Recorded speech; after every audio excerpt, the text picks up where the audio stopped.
All right, well, I'm having a great day out here. I'm doing some fun fishing, not really click hook heavy, but we're going for the shellcrackers. And man, we got some amazing crappies today too. Plenty for the table, but also wild day. I'm gonna keep this mostly uncut. A lot of people like that stuff. I'm gonna probably do small edits, not many. But yeah, really good days out here for the panfish, man. It's been a really good spring with that stuff. So let's get back. Let's get started let's roll where the action begins. All right, we haven't fished here in a while. Cool. It's cool looking.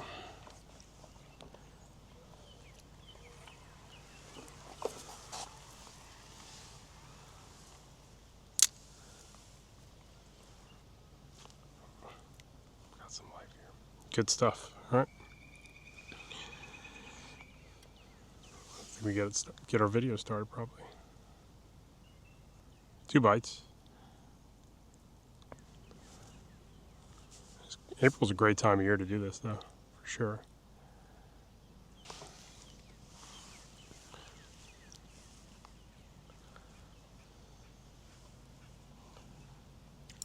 Ooh, let's get this video going.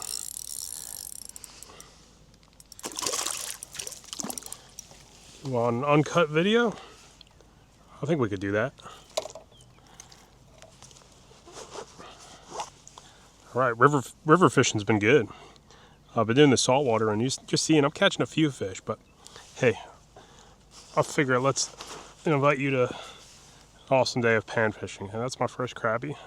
It's black colored male. I need some fish for the table. No better way to kick it off. Get a scissor going. Watch out for an alligator all day. Hopefully catch what we need for the table. I like that dark color the river crappies get. Fishing an area I've only fished a few times.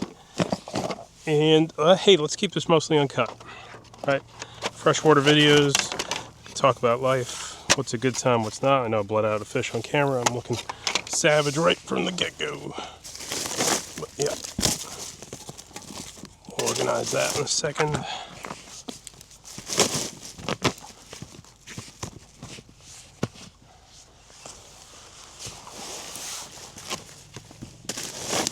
Screw it, let's bust that, get that monster can out. We're cooking with fire today.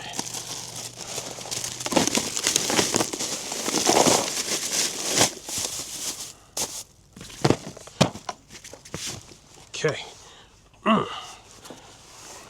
I've been fishing for about 5 minutes before turning on the camera today, so I'm hoping we're gonna have a good time today, you and me. Let's catch some dinner, some crappies, some good fish. Let's have some good fishing going today. We have so much cover to work here. Okay, that's a little 132 ounce jig head, one of these Euro tackle Helgramites, and I'm gonna try to cover water fishing. It's a windy day. I love doing this backwater stuff on the windy days. Much easier. Okay, just 2 bites there. See lots of little, oh no, lots of little cut throughs I can try to work. So you see like those little patches of sludge and stuff.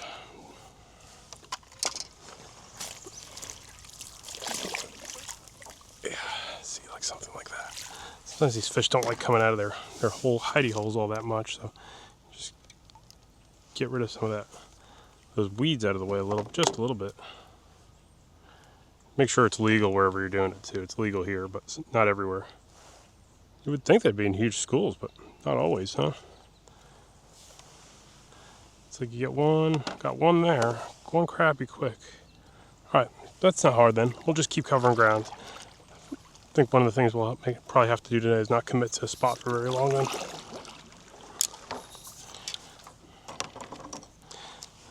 Crappies here, I don't know. 14 inches is as big as I've caught, but just like anything, Probably have some big ones, some small ones.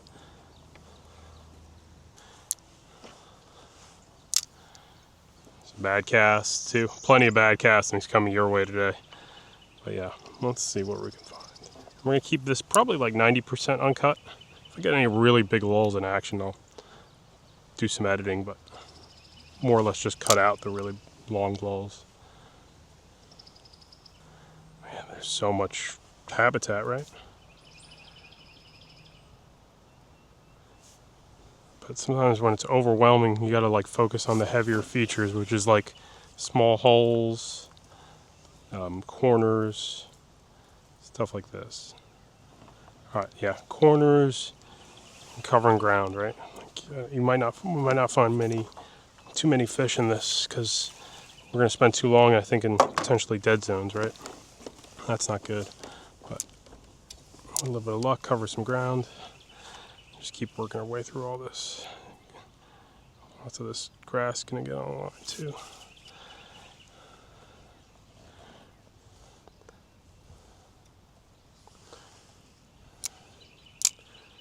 I mean, some of these guys are machines when it comes to efficiency in these areas. But yeah, like a fish will come out and miss something there. He'll eat it. Get a couple shots probably, not too many. Definitely got to watch out for an alligator here somewhere though. Whew, man, look at this. 2 bites. These felt smaller. I don't think these are anything substantial per se.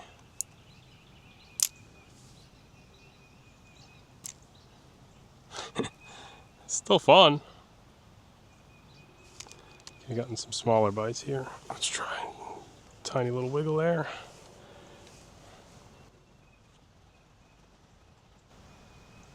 Just gotta jig it a minute or two, and then you're kind of, more than likely gonna get a bite pretty quickly.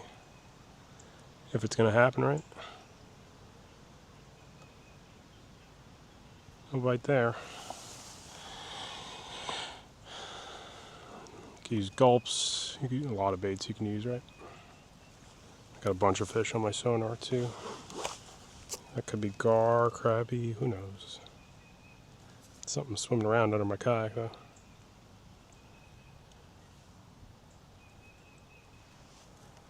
The more stealthy you are, the better. I don't think these fish here are super spooky, but you never know. Alright, I'll keep moving. The fish keep getting smaller, or whatever the fishing challenge is going to be. There's rocky shorelines. Maybe I could try some of this too. I don't know where this time of year, we're probably still 90% of stuff is on beds, but don't know. This all looks good. So there's a tree here where all this stuff's growing into. This looks like shellcracker territory. I don't know if they're active this time of year or what, but alright, I'll give it a try. They might not like rocks yet though. Certain time of year, fish are going to move from grass to rocks, and that's your experimentation, right? Every body of water is different. Most of the river systems, like this kind of structure, might not get good for a little while longer actually. Like summer, June, July. This is where it's cooler. Fish aren't interested in beds or anything like that. Yeah, like there wasn't a bite there. Not a bite to be seen.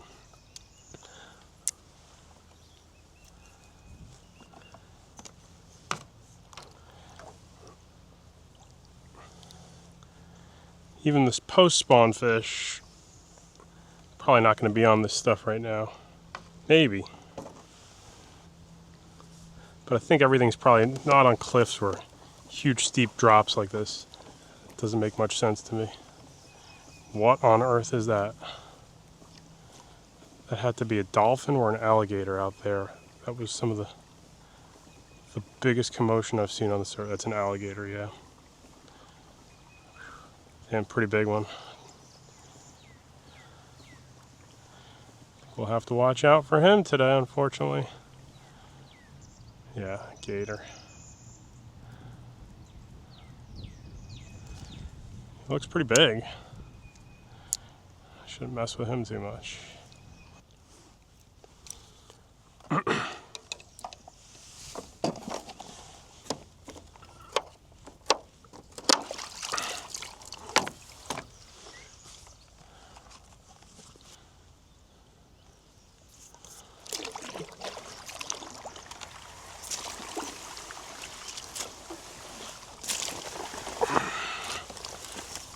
Definitely saw a gator over there. It's hard to tell how big they are, or if they're pretty chill, disinterested. Yeah, usually the gators are pretty chill, but coming up at the time of year, they might be getting ready to spawn soon, so might see something I don't like. Hopefully not. I don't know. We'll see.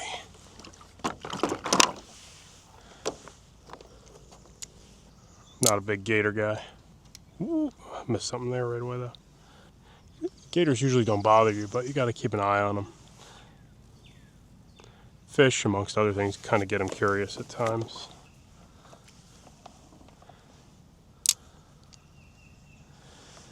All right, let's settle in. Gotta try to catch shellcrackers too. Sure, we'll have not much issue with crappies. I seem to be doing pretty good with those guys overall. Not too many issues catching them. The more talking, the more, you know, that gator will less likely be wanting to talk to me. If you catch my drift. Wow, no bites. Came out the gate pretty strong there, and then we're in wet fart mode here. See that gator out there? He's pretty big. Not much doing out here, man.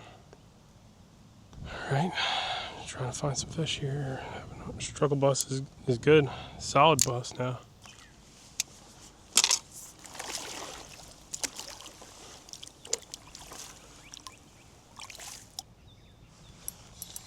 Okay. Oh, lost him. No. The worst feeling ever. All right, nothing there. Let's try right here. A little opening right there, right in that spider web there.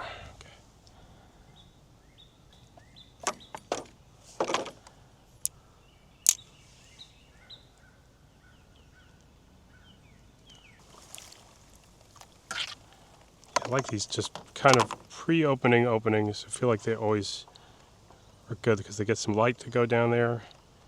There's usually a few fish in those sorts of environments. There's that gator. It's getting a little close for my liking, I'd say. Alrighty. This is not working how I was hoping it would.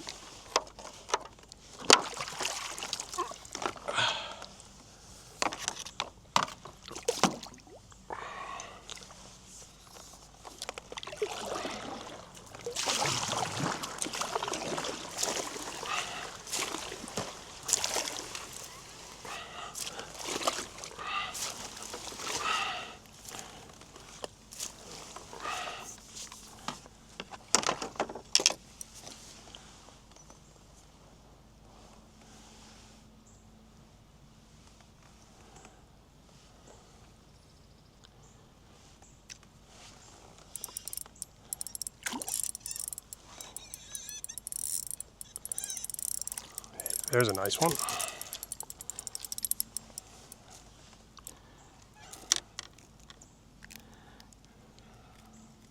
Crappie bite. All right. Dodging gators, now I'm catching crappies.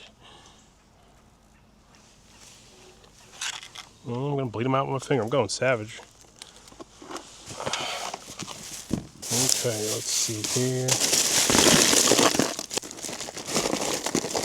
2 crappies so far. Getting them on ice, nice and chilled. Give them the bath. All right. So maybe I'll come back here in a little bit. I don't know what the gator's just sitting around. He is watching me. I can tell. I don't like that. I know they're getting close to spawning. Not there yet.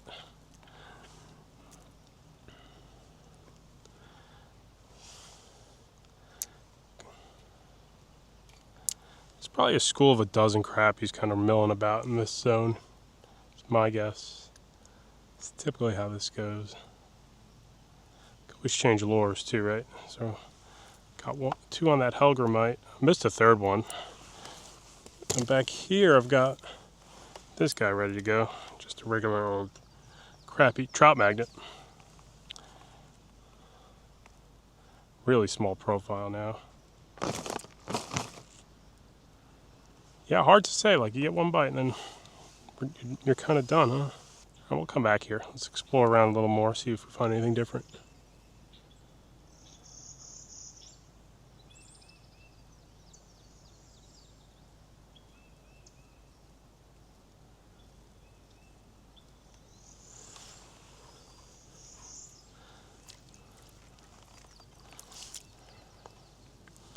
Okay, it's 2 crappie landed. 1 alligator. Checking me out a little much. I got like a little whistle. That's about all I got today.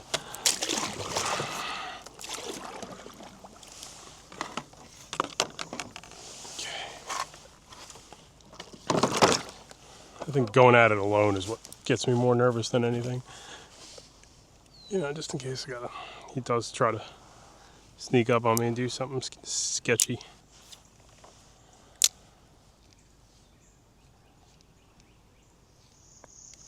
Oh, I had a little bite there, actually. I don't know what that was. Seemed to like 10 foot better than, you know, really deep 15 foot stuff too, though. Some of that stuff I was in was like 15 to 18 foot. That is kind of deep. Well, let's come back to this zone a little bit and see what happens. All right, we had to get out of that zone. Camera overheated. I'm having some problems with that, but hopefully I can figure this out. I think I figured out what might be my problem. Okay, let's see what we got here.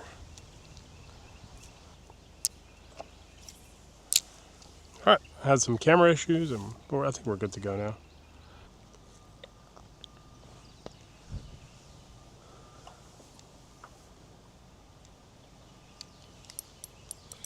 Oh, we got a fish. Sweet. What's that? Bluegill?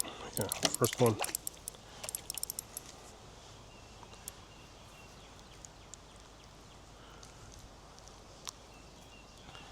In about 9 feet of water. That's not a terrible size one, but I'm going to keep them there and be closer to 9 inches, right?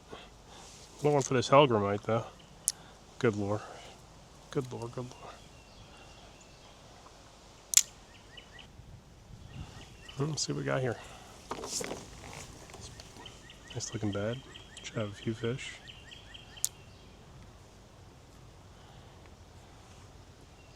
Weed mat, rather. I don't know if I should call it a bed, but definitely a mat. Ooh, it's got fish.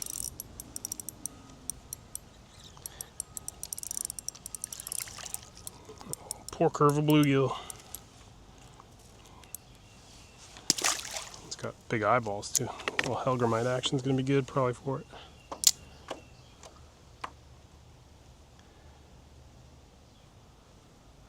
Just one.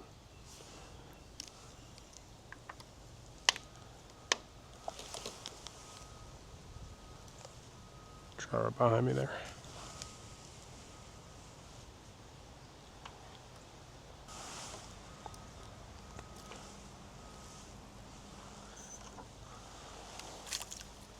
See some life on the bottom here too. Let's keep jigging around here, but try to drift instead of hold still, which easier said than done. Okay. I don't see a gator here, which makes me feel a little more comfortable about being reckless and relaxing, most importantly. Pretty large gator. I don't like, I get a little, like, just alert, right? You don't want to be constantly alert out fishing. You gotta be alert driving. There's just so much to be alert for in life. Fishing too, you're like, why? Why do I gotta be alert fishing nonstop? I don't want to be on like that when I'm fishing, you know?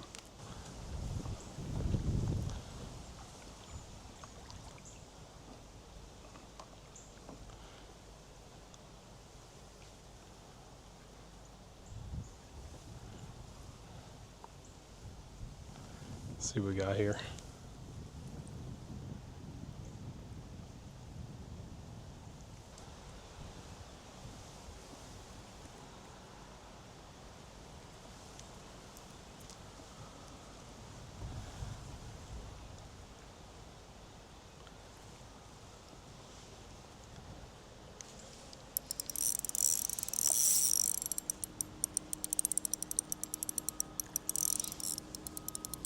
Nice crappie.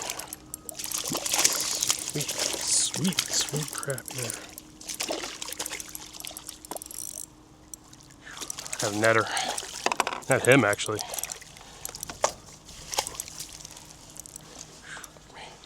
Nice one. Looks like I'm filleting fish today.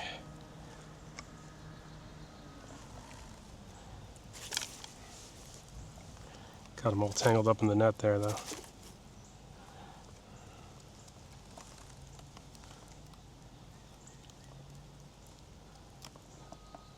Oh, come on. I like this rubber net, too. It takes up less space, but it's terrible for big fish. But catching crappies like this, it'll get the job done. I love these swamp-colored fish. They're so cool looking, right? People say they're kind of soft. I agree. They definitely aren't as firm as like your ones from the ice or other lakes, but they're still good. And we're in the coastal conundrum here where I live. Somehow I eat more fish out of freshwater now than I do mostly saltwater fish. About 13 inches, because lots of stuff is closed down. Crappies are open, but they closed off speckled trout, flounder.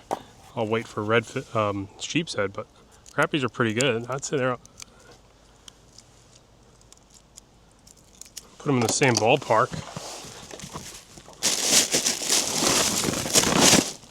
I got 3. I'm gonna keep like 6 or 7 maybe, and then anything else kind of cool or interesting I can get my hands on. This is the new Jigging World Optimist. These are available. Check them out. You know, if you like the channel, you can buy one off the link. They're really good. These are like $129. They're better than that Phoenix rod I even had.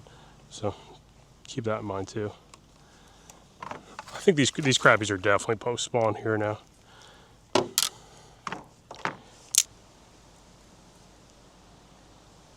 I'm guessing, and crappies like this, they're not in these mega schools, right? They rarely are. It's like 2, 3s. It's always, you know, packs. You catch like 2. I've never been able to sit on there and like do what I see people do in a lot of these other places and catch like 1.5 dozen in one little spot. No, it's always like one here, one there, one here, one there. And I don't even know. I think they just really kind of patrol this stuff more than anything. I don't even think they sit under it, but like, you can definitely bring somebody out with some luck, you know.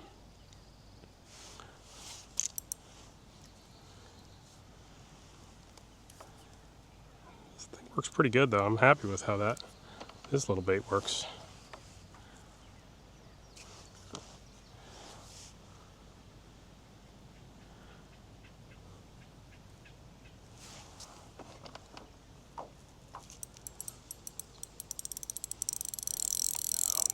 Got me. It's one of those times I wish I had my reverse drive.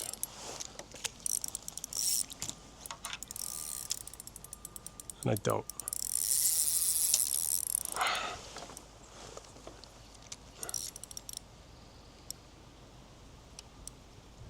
Yeah, I think he's gonna break me off, or I don't think I even have him on here anymore, do I? Oh man.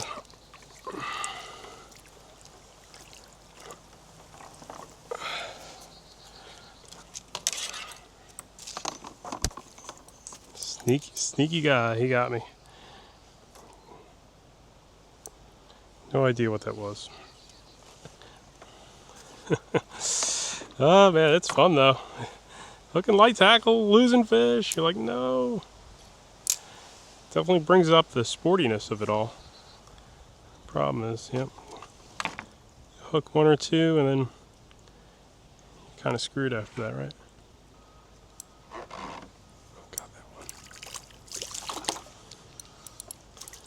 All you need to do is give it a minute or 2 to settle back down though sometimes. Alright, let me take a quick whiz. We'll stick with this. Keep working it. Let's see what we get here. Fishing these rock cliffs a little bit. Maybe we got some fish here. Seems like the crappies still like the weeds this time of year. I would think I'd maybe find a few scattered out here somewhere. Maybe not. Little Helgrammite, still working it.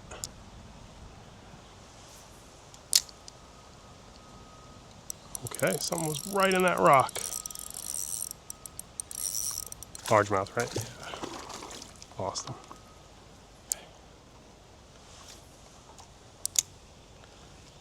These are some steep banks, that means. 17 feet, jeez.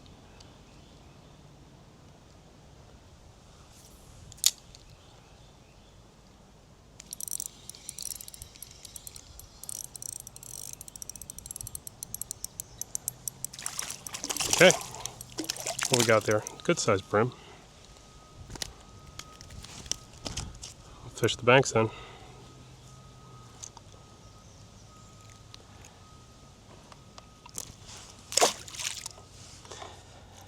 They're good, they're good. I just don't like cleaning them. You know, I'm more of a fillet fish guy for the most part.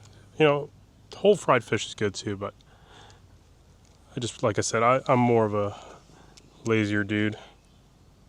Kind of just want to fillet them up, put them in a sandwich, and we're done. You need really big ones to fillet them up. All right, it's good to see we got some life though. This Helgrammite's doing pretty good work. I'm happy with what I'm seeing with it. Okay, I'm not getting any bite. I think I got to cast to the banks. Like, I think I understand how to work some of this structure now. These crazy steep cliffs are too fast, too quick. But maybe something like this is going to have a few more fish. Nope. I think I'm wrong. It's like I had two, 3 casts pretty close back to back that had bites. That's why I'm like, okay, did I figure something out? And then I'm like, nope, I don't think I did. Okay, yeah, maybe we did. Attention span's a little too slow, too much though. Okay, bluegills galore here.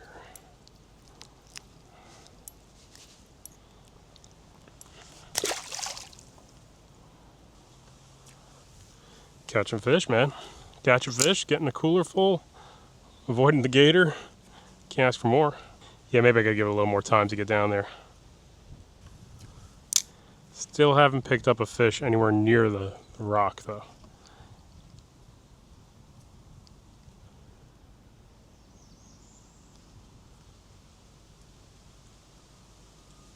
Okay. Fun stuff, fun.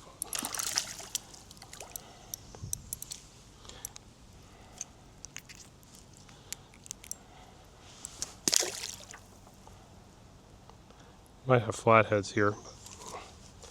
It's a problem for a different Elias, right? Dragonfly, you guys see that? It's pretty wild out here. I'm using a 132 ounce jig. I don't know, a 16th? I should probably just stick to what's working. Not overthinking it too much. Also not picking up too many fish scattered, huh? Could see, what else could we see here? Bowfin, largemouth, we got 1. Shellcracker. Oh, I lost him. This guy, it's time to take this guy off. Definitely served its purpose. I got these Savage Gear crabs too, I don't know why, but could be some crabs in this environment. Try these power nymphs, these are good too. More little panfish jigs.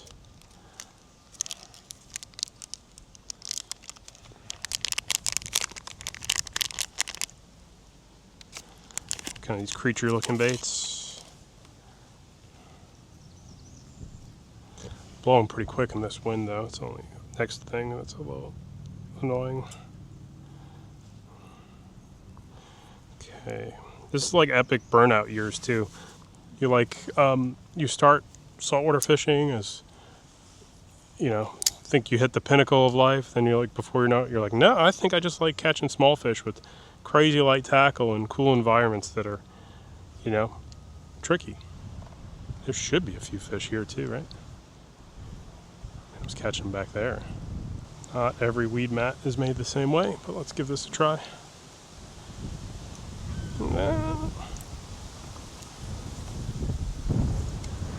That wind is good though, solid wind.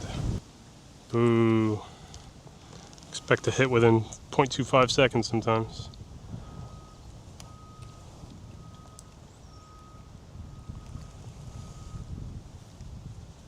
Probably not going to go too much further down from here.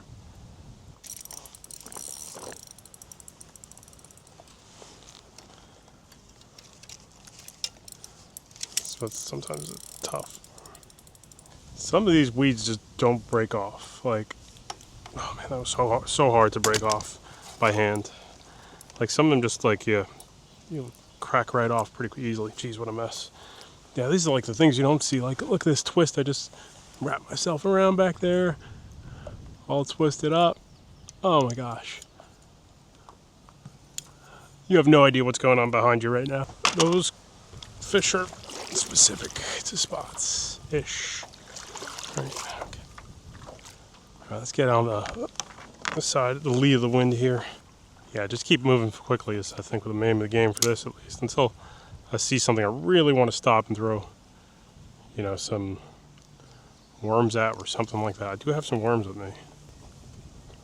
Let's see if we got anything back here in the wooded tree, grass, all this stuff here. I have a few fish somewhere here.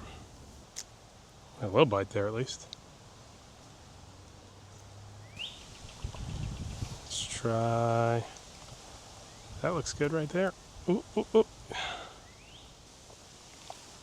Like 2-3 bites, so that's already better than. Okay. I mean, there's definitely more fish here for me to catch. Just what and where. That puzzle.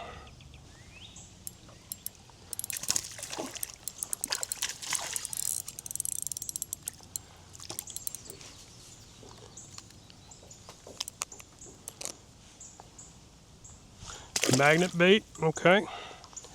Maybe that's gonna be the way then. These brim aren't as big as, I know sound like I'm getting greedy, but sometimes I'll find some 9.5, close to 10-inch ones.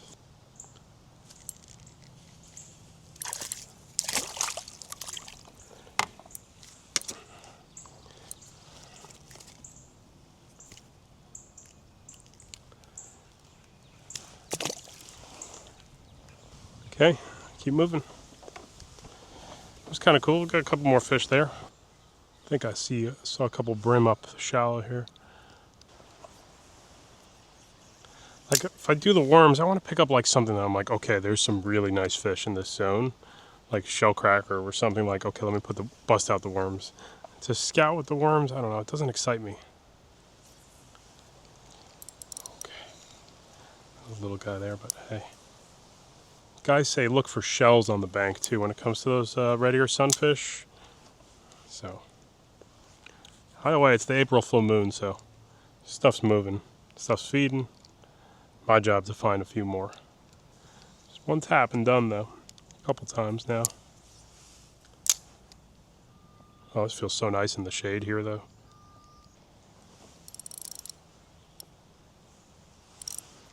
Looks like we got hung up here first hang up. Definitely a tree of sorts.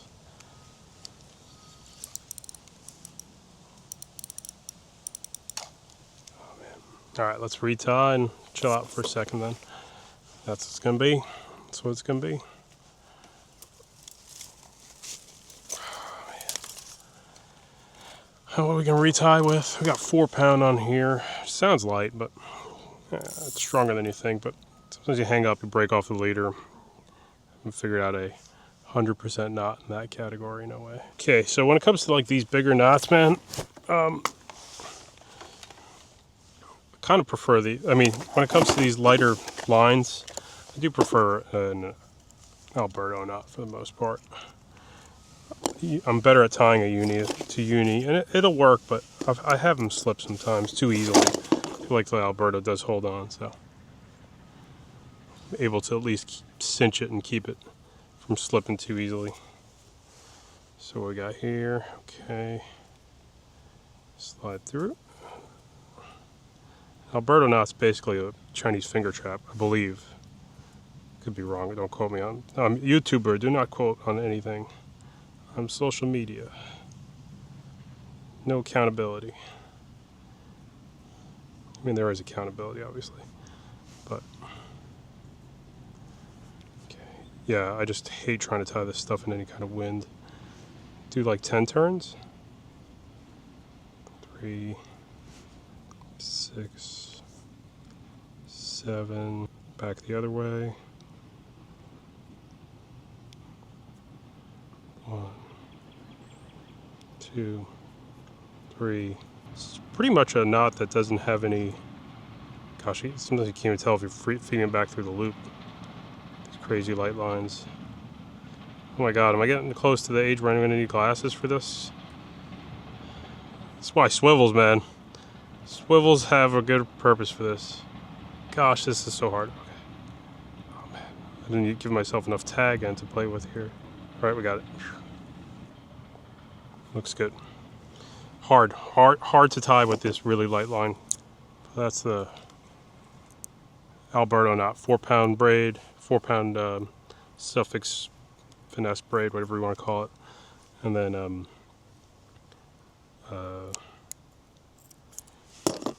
4-pound leader. Okay. Alright, what kind of jig should we use, right? So we're around that 132 ounce jig before. That was pretty good. I think that was efficient. I'd say 1/16 to 132 seems to be the right spot for this. I got a bunch of different things. I like these Northland tackle, man. I was talking them up. They were on sale for a little bit on Amazon. Not lately. I'm not seeing them anymore. They were such good prices. Pretty good hook. Small hook, rather, which is usually the hardest thing to find. It's just tackle with small hooks overall. Pretty big gator I saw this morning, though, man. I definitely chilled out a lot after getting away from him. Like I said, I just don't like him watching me while I'm fishing. It's like having your own game warden. Instead, he's gonna eat you. Actually, he's more interested in probably what you're doing, what you're catching. I don't think they're quite mating yet, but soon they'll probably be. All right, let's try Gulp, man. I haven't really used Gulp yet today. Used a little bit of power bait. 2-inch swimming mullet. They call them minnow grubs, but I always call them by their original 2005 name when this product came out, or so. I don't know, actually, it maybe came out in the 90s, but swimming mullet. Okay. There you go. Stuff's deadly, deadly, deadly, deadly.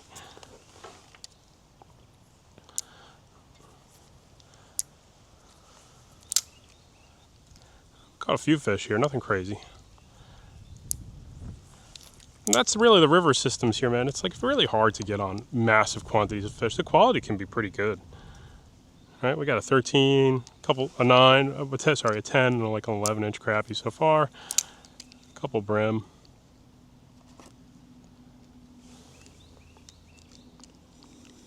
Brim really like the paws, though. I noticed that for sure. Really, a fish that's really into you pausing your bait. That's the brim. No shellcrackers yet. I was looking for him too.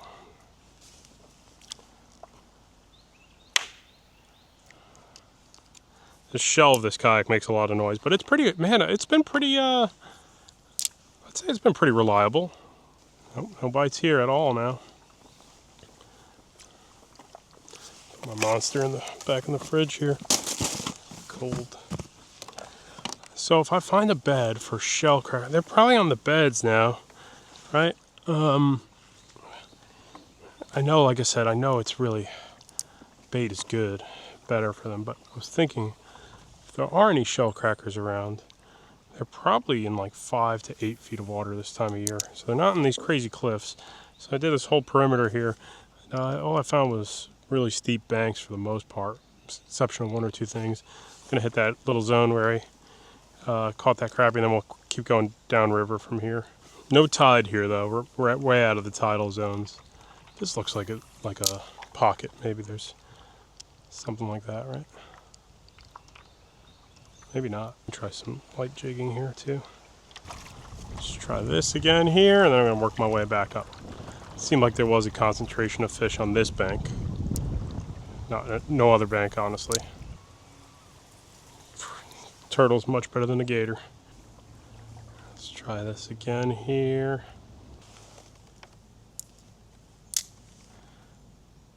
Ooh, on the drop. Oh, that was a nice fish too. I hate that. I hate I lost him.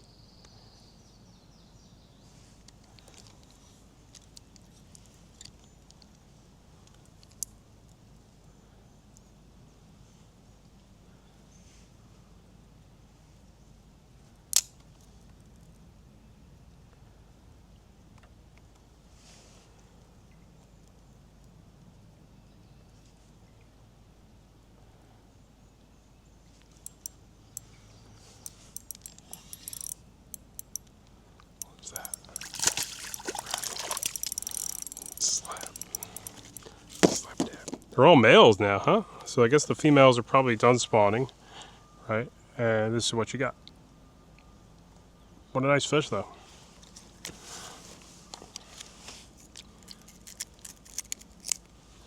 Better I'm harvesting the males anyway, right? I'm guessing. And this is one of the better spots I've got anywhere near me to keep a couple of fish from. Because some of the local stuff I have, it's really fishy and amazing to fish too. And beautiful just like this, but it's got PFAS and all that other crap. It just kind of kills the experience too. Like, I don't come out necessarily with the intent of, gotta get the limit, fill the cooler, you know, whatever it is. But I do like catching a couple fish and keeping them. Especially, not every time. I don't need, it's not like my prerequisite. Definitely got some junk down there though. What a mess. What a mess I just caused myself here. Okay, got that cleared. This stuff, it's like that hydrilla almost, I think. I don't know how much hydrilla we have here. It's usually onesie twosies, man. Unless I'm doing something seriously wrong, then I'm just, like it's just onesie twosies. You get one and kind of turn off. There might be like another 2-3 fish. It's definitely no huge schools anywhere. All right, let's just try up here once. That's why I'm like, sometimes I just don't want to even bother with bait like worms or anything like that. It doesn't feel like it's going to pay me any good dividends, honestly. I think up here I missed a nice one earlier. My PB crappie from the rivers is 14.5, so we'll see. Maybe we'll break that today. All right, that's it. I'm gonna keep moving. You don't gotta spend much time.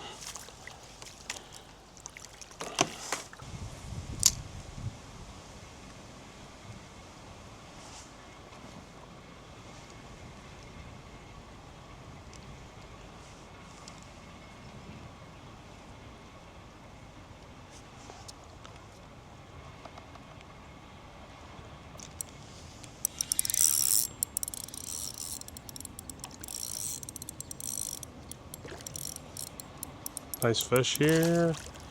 Bluegill. Yeah. So these bluegills are definitely roaming around, just doing their thing, their bluegill thing.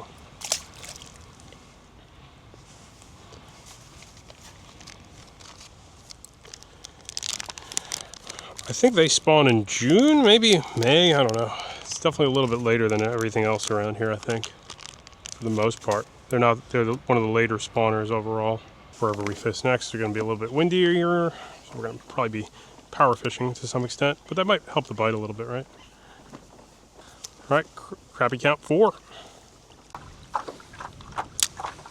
Okay.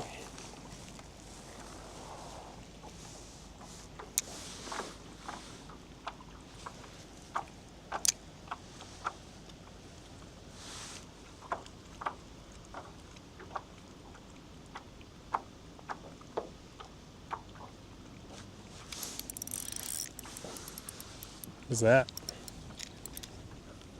A crappie.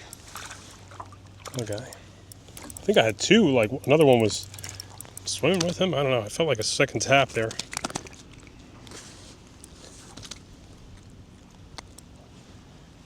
I'll put him back. Don't need him that small. If it was a gar, could have been the other fish too. It's a little hole right here. Let's see if we can get it. Jig into it.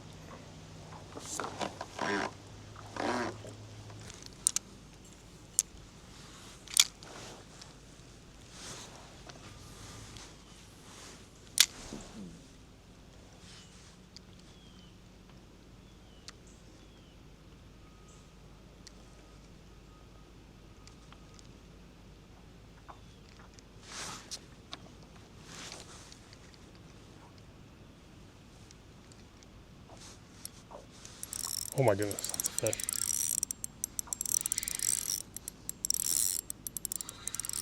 Brim? Yeah. That's what you said, the hook, you're like shocked what your hook, these little fish pull so hard. Oh, it's just a brim. And then you're like, what? That was just a brim bite?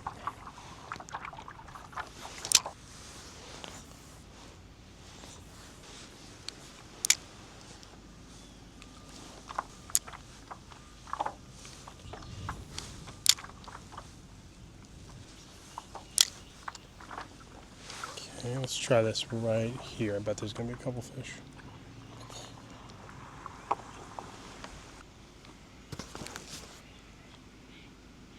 No, huh?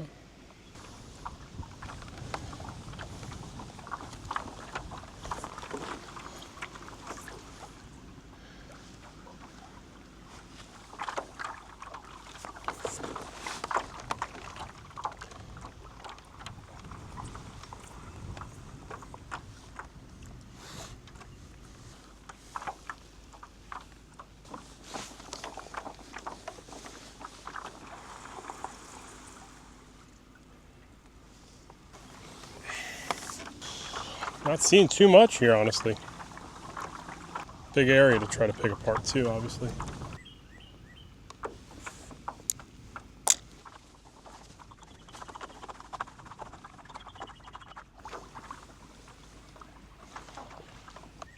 Boo!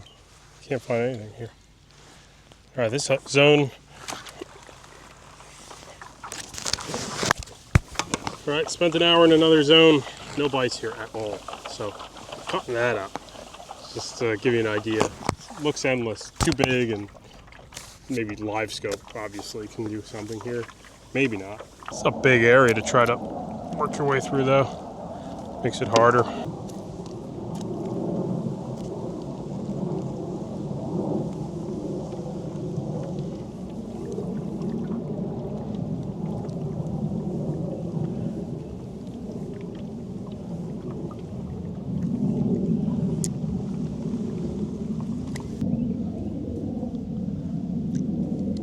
All right, made a little move.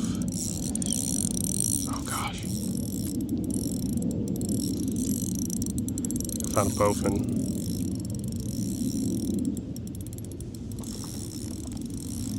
This is a very large fish, whatever this is. Whoa, it's the monster.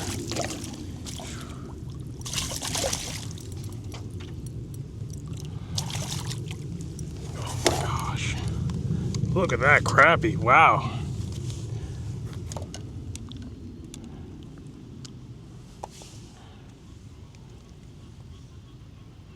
Whew.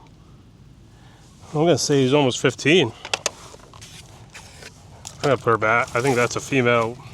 I don't know, would you put them back, you keep them? Honestly, I'm not too sure sometimes. Just about 15 inches, yeah. Big. That's one of my biggest ones for sure. Crappie's so big, it'll set the world on fire. That is a big one, man. Wow. Just moved to a point here. 2-inch swimming mullet. Always use them. I don't know how many fish can be here. It's probably just one or two. That's a big one. Onesie twosies though, same thing. You like, there's no other fish here.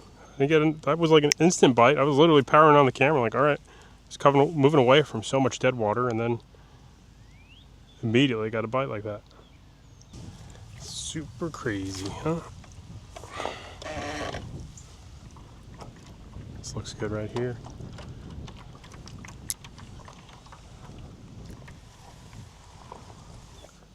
All right, now we're fishing behind us. Figured out the crappie bite, I think. Let's try to find something else then.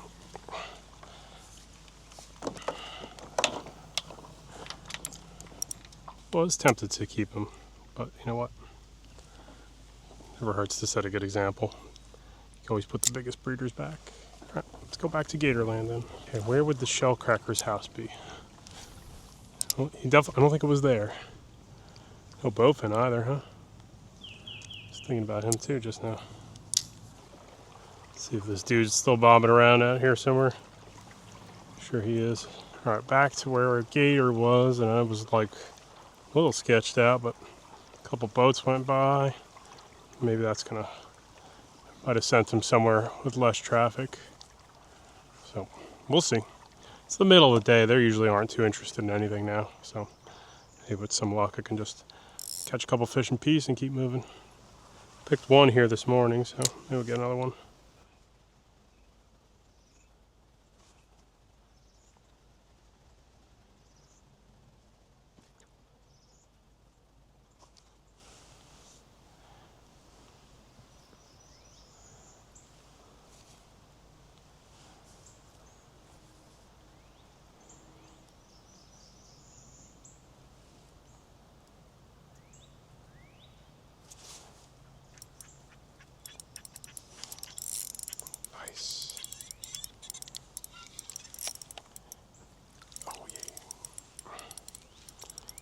chocolate guy. Put him back. On a hungry day, you could keep him. I'm not hungry today. I'm not that hungry today. All right, keep moving. Catch one, keep going, keep going, keep going. Don't catch more than one fish a spot though here. There's no reason for them to really stack up. That's what it is too, right?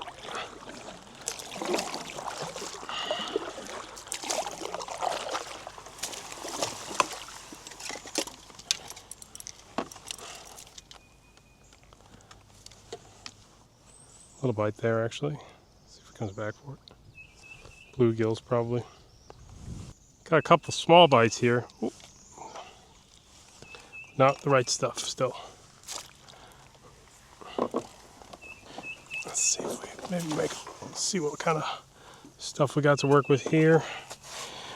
We can get something else here somewhere. Oh, there's a couple little depressions or holes, you want to call them. Okay.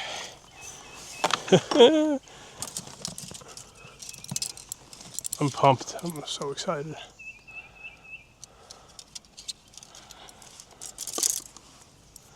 Should be pretty good here somewhere. I'm amazed we're not catching any bass this year. Largemouth are too educated. I would think the crappie would be pretty smart too now.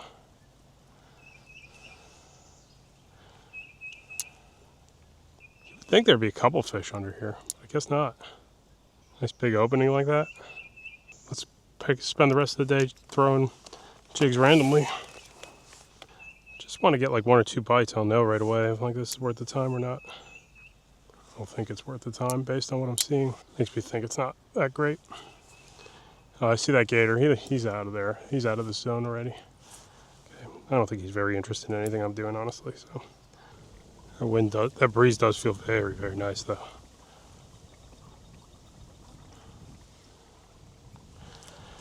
All right, let's see if we can find some brim maybe. I don't know. See what we can find here on the shallows.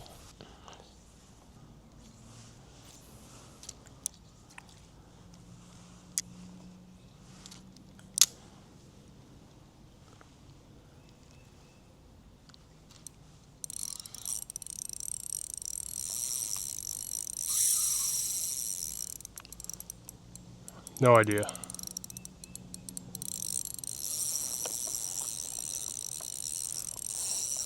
This is going to be a miracle if we keep them on.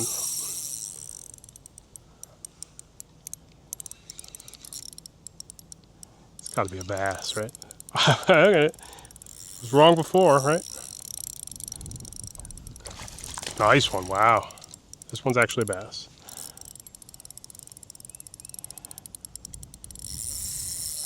Gosh, that gator is pretty close by.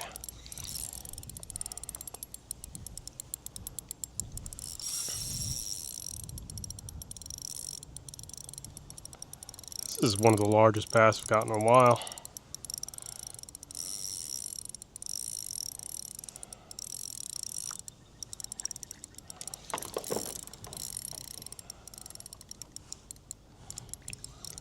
£4-pound test.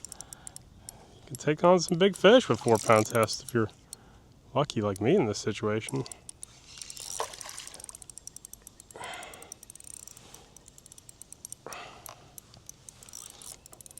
That's definitely a nice fish. Oh my goodness. Good thing we left the mats alone. Gave this a try for a minute.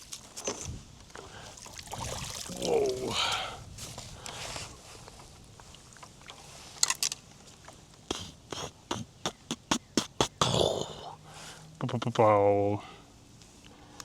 Hey, he's got no holes in his mouth. Probably the first person that caught this fish in a long time then.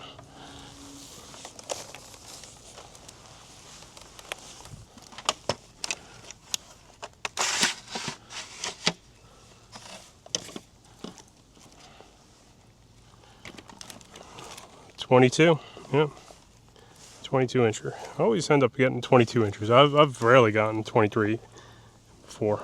Still, it's an awesome fish. Awesome, awesome largemouth. There's that gator. He's just sitting there. Oh, like I said, I don't think he's too interested in anything I'm doing these days. He is kind of in the zone I want to go through, though. I was thinking that might have been another crappie for a minute. Yeah, I think I'll be able to cross over him. He doesn't sketch me out too much. He's not taking his tail out of the water or anything like that. It's usually like the telltale sign they're defending something. They'll sometimes arch their back out of the water, kind of like a dragon almost. It's real scary stuff when it's like happening quick and you're not, especially when you're not ready for it. Little Gulp minnow. Yeah, I don't know. You probably could see that gator. Some places are loaded with them. Oh, Lake Waccamaw. It's got a lot in the canals. A couple on the main lake here and there. All right, let's see here. Maybe we can find something on this mat. See the trees blowing in the wind there? Man, it's a windy day.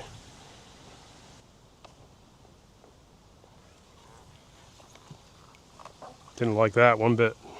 It's definitely like a turtle or something right there.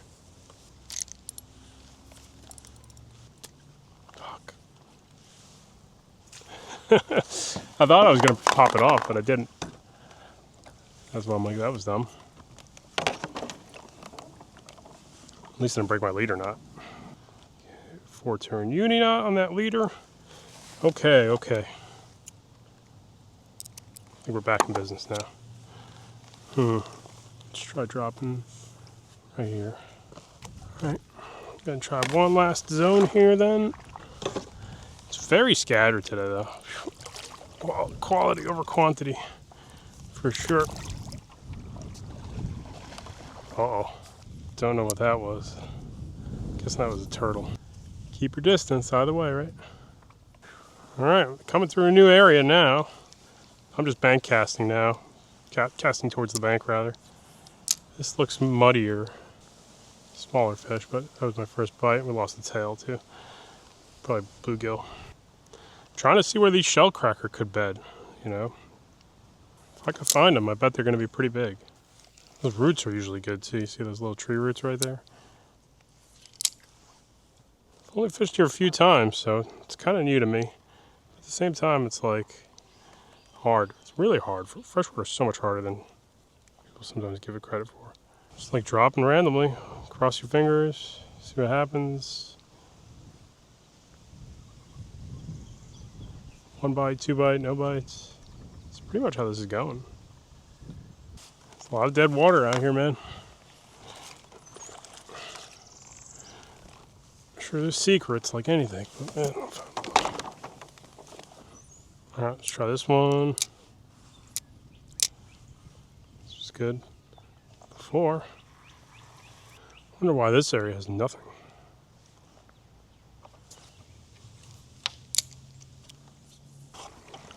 I know we said we're going uncut, but we cracked open the monster and we've been J-O-ing for almost an hour, I'd say.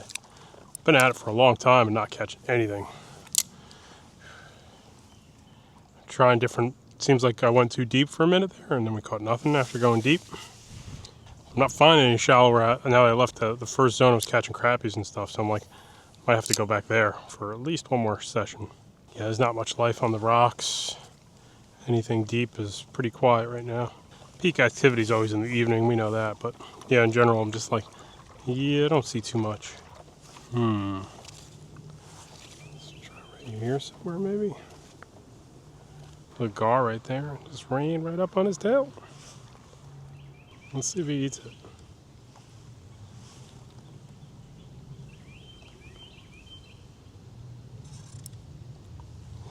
He did.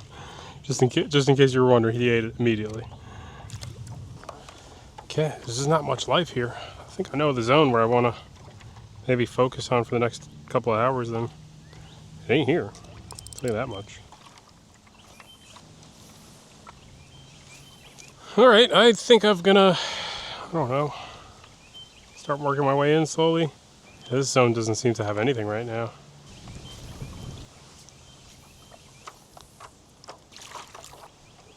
Have one bite there. Okay, let's see what we got here.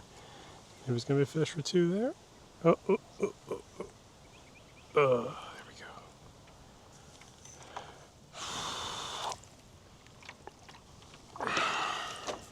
Gar can use this place, but I don't know about anything else.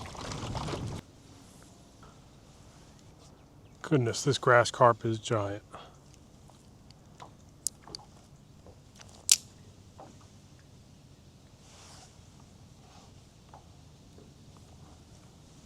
Look at the size of that grass carp. Dang, I spooked him. He was every bit of 30 pounds at least. That was crazy. I'd like to hook into one of those things eventually. I don't even know what kind of bait you want for the grass carp. Gulp? Definitely not gulp. I think like I've heard like fruits and vegetables, cherry tomatoes, stuff like that works. All right, take a look here again. That was the same spot I caught one this morning. I lost one here this morning. Let's see if anything is here now.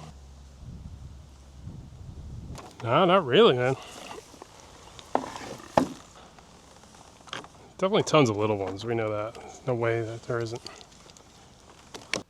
See that spider crawling on my line there? How cool is that? Now he's on my hand, of course.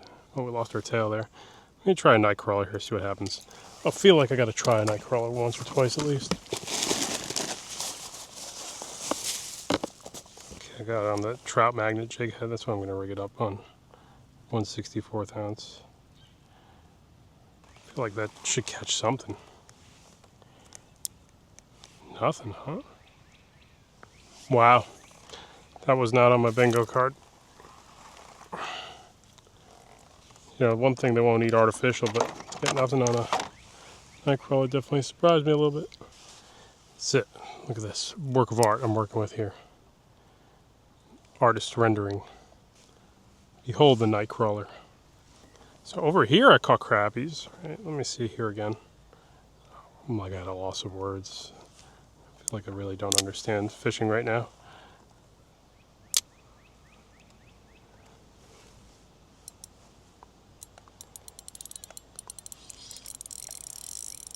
Alright, nightcrawler.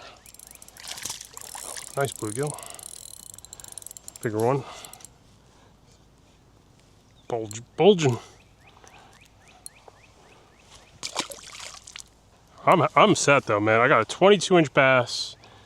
What did we get today? And a 15-inch crappie. I don't get to do that very often. So, in terms of my freshwater fix, this is the end of my light tackle crack out for this spring. This is definitely the peak for me. We're not done yet either, right? Let's see if we got anything here we can work with. There's very few easy fisheries. That's all I gotta tell you, man. There's good fisheries, plenty of good fisheries, very few easy ones. I feel like it's almost a marketing ploy to say this is so easy. XYZ is so easy. Blah blah blah, so easy.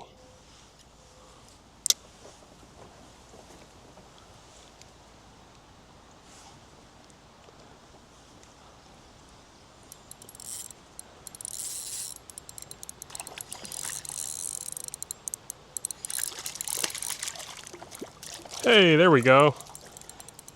I was looking for this guy. He's pretty shallow. It's a shellcracker. It's actually not a very large one, but now I'm like, okay, maybe I can find a few more. Sweet. I'm just gonna go straight wacky rig on a couple of these even. Oh no, we're really shallow here again.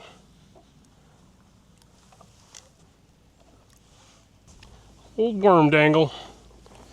I don't know, I think I might do better on the jigs overall. That's my feeling about all of this. You can still do really good on the worms, but I feel like the jigs might be the better way.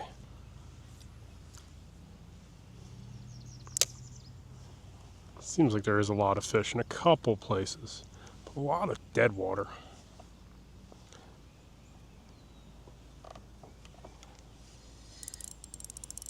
Oh, nice fish. Largemouth, probably.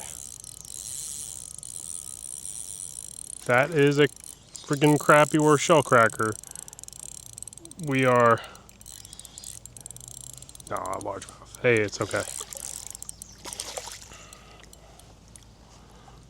I was hoping that was going to be the shellcracker of a lifetime right there.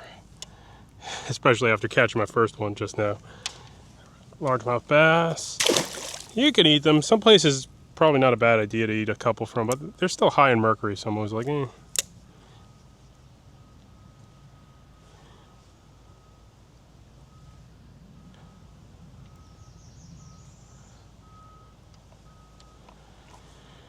Don't want no mercury missiles, you know?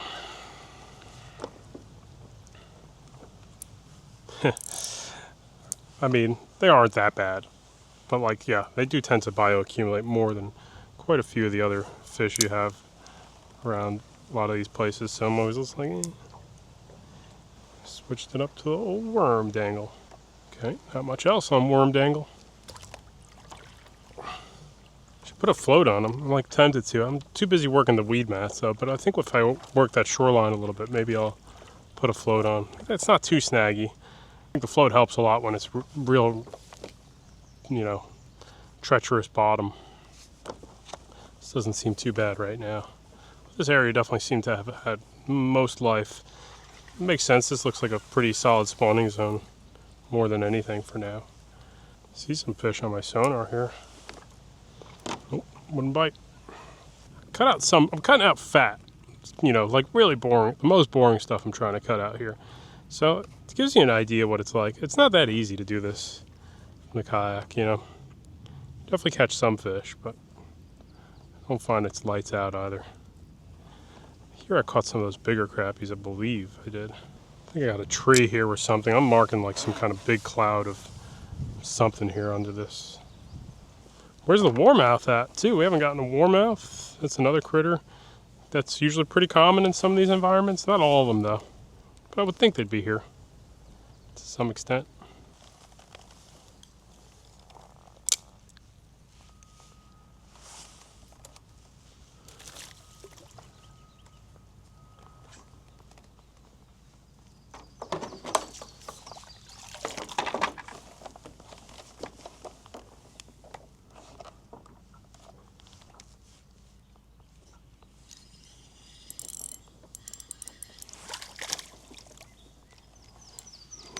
Small bluegills here.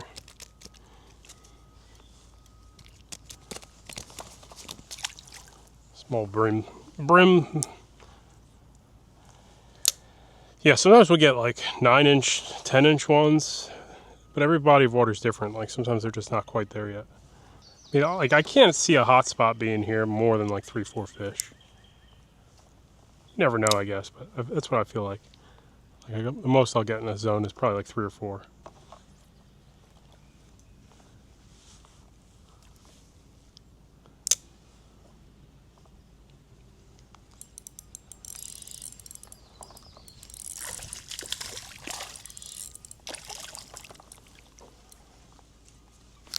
Damn.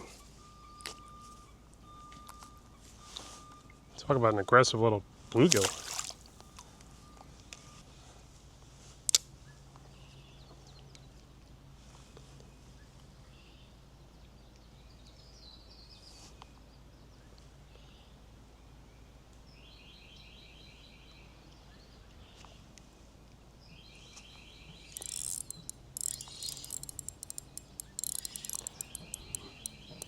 Definitely catching bluegills. Decent size. Just aren't the hammers I'm hoping for. Or the shellcrackers I'm hoping for. Another pass, but we're catching fish pretty good. This guy's another regal. This has got the 6-pound YGK braid on it. It's a pretty good braid. This rod, it's okay compared to like the Phoenixes and the Jigging World. It's like those are in a different league, you know. All right, well, caught a few fish here. I'm gonna zip back around, work through some other zones too. Seems like there's a few. It's a pick. Whole worm dangle now. Wrap it up on. I do got enough crappies, and I ain't beating another 15-incher. We know that. I want to just see if I can catch more than one shellcracker per se. Got lots of Ghost songs stuck in my head. Went to go see Ghost live a couple months ago, and really good band live, man. I know Ghost has got like in the metal crowd. Yeah, I kind of just enjoy them for what they are. I'm not trying to be like, oh yeah, that's real metal. Ghost is the most metal thing ever. No. I definitely think they know what they are, and I accept what they are, and I enjoy that music.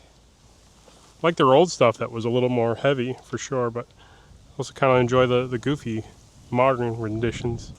Okay, you know what? I'm surprised we haven't caught a pickerel today. We haven't caught a bowfin today. Definitely things are freshwater is weird like that, right?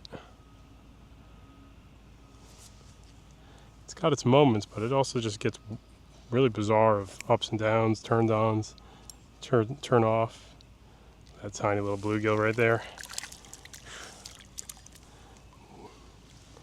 Yeah, that's a bluegill. So I said in one of the recent videos that I caught a flyer, and it's a hybrid between a bluegill and a crappie, and I was incorrect. I was assuming that was a hybrid. I don't know where I heard that from, so I regurgitated something I heard from the internet back to you as fact, and now I immediately regret it. So no facts. Yeah, I'm looking around here. There's a little bit of rock and stuff, but coastal panfish with Elias V Fishing. Man, I'll tell you what though, ever since I got this particular kayak, which is the Hobie Lynx, I have that electric one, but like for most of my local fishing, I don't really care for it that much. I mean, I like it, but I like, all the prep work. I just like this type of fishing now. I don't know what it is. It's like, I think the Florida Keys ruined a lot of my fishing experiences in some places. As in, what do you mean, Elias? What do you mean the Florida Keys? Because I think now I just really like to fish areas where it's all for myself. That sounds really selfish, I know.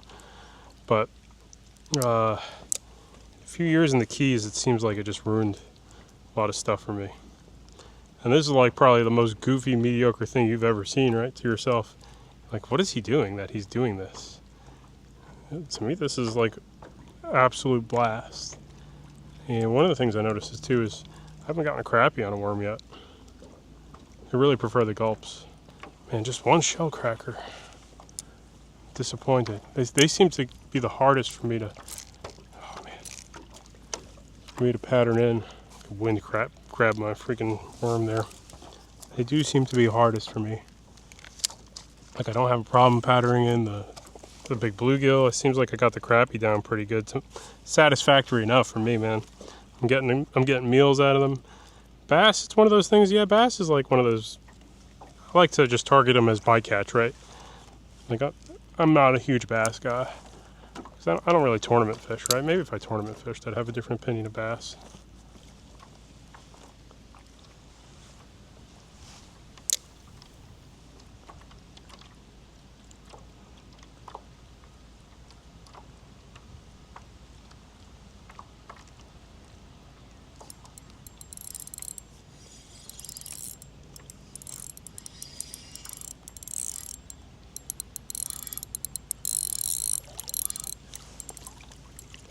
Decent bluegill. Still no freaking bedding shellcrackers. This April full moon was a lie. Kidding. I'm not like taking it that seriously. But I'm wondering slightly. It could be somewhere totally different. Way up this creek, who knows? It could be somewhere absolutely bizarre that I'm not giving any attention to.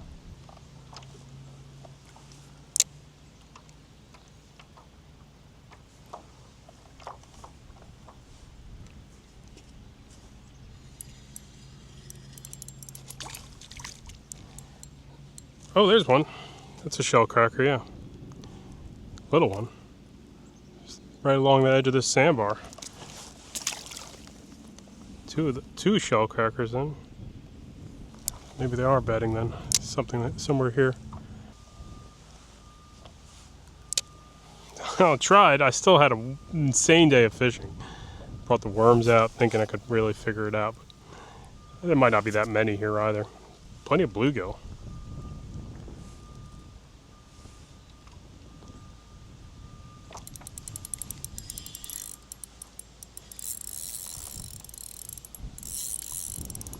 Feels like a nice fish, actually. Bluegill.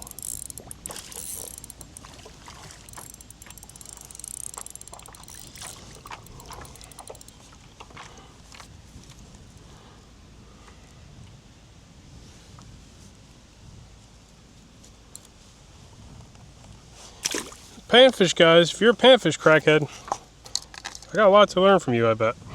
You know, this is my biggest rookie thing. Like, you might have done it as a kid. You're like, oh, that's dumb.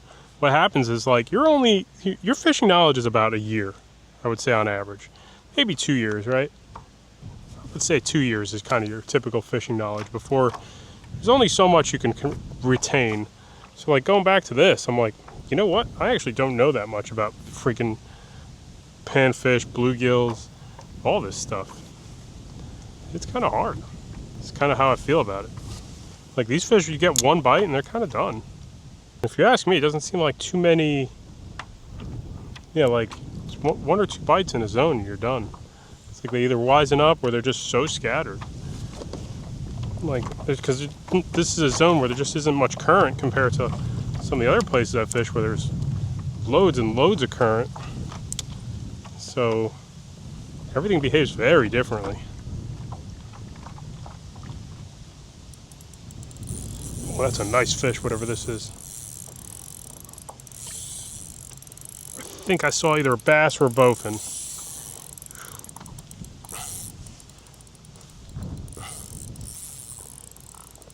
Get him out. He's under my kayak.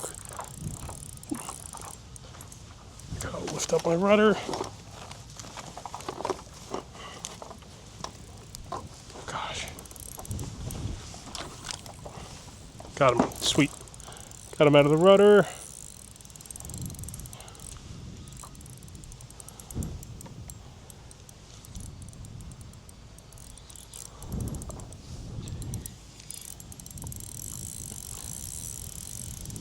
Bass. Dang, I was like, get him? Just never know. Coastal river system, it could be anything. Decent bass. Definitely not a 21 incher, but that's a good one. Hey man, we're getting a good day. It's a good day, man. Really good day. Oh no, what did I do? Got that out of our rudder. It was a battle. Yeah, I usually don't pick up a second fish though very often, it seems like.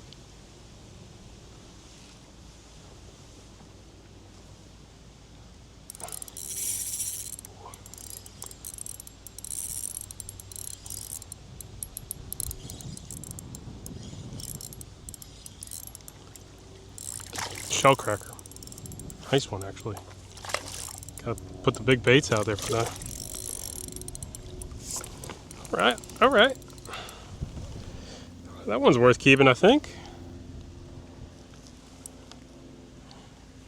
Not giant, but let's see. Knock my paddle in the water. Nice job again. I feel like 9 inches is a respectable panfish. Yeah, it's a little over 9, 9.5. Get the grease. Gonna be the move there. Oh no, my nightcrawlers! Ah! Get back in there! Get back in there! Okay, you come with me.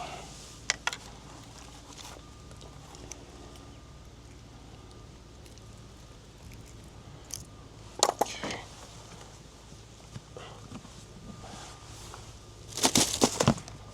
Okay. All right. Let's see if we can figure this out again. All right. I think I'm just going to try to stay right here on this lip so I don't freaking scare everything nonstop. I might have. That's the only problem. That fish was probably like 3 feet tops. 3 feet. Yeah, that's the only problem. I think I scared everything. Maybe they'll come back in a minute. Now, where'd I get the cap for this thing? Oh no. The nightcrawler's crawling all over my kayak now. Did I lose the cap to this? Might have. Oh no, in that freaking madness, I might have lost the cap to the freaking nightcrawlers. Dang it, dang it, dang it. Oh no. It's gonna be annoying now. Gonna have to really pay attention. Watch them for me, guys. Watch them. Yeah, might have knocked it overboard. I don't see anything floating here, but who knows?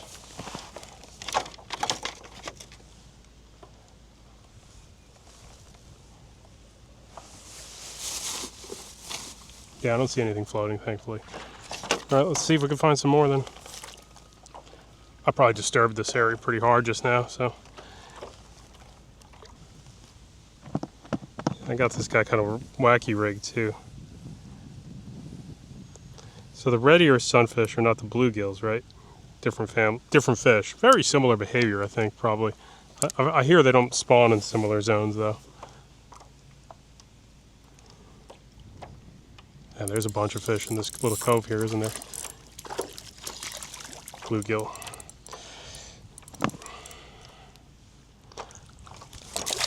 I think I've read the shellcrackers look for harder bottom than the bluegills. These freaking worms are gonna cause me trouble here.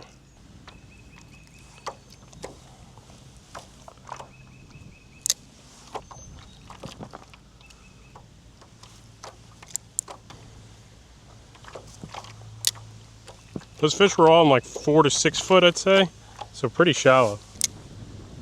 It's probably where their beds are.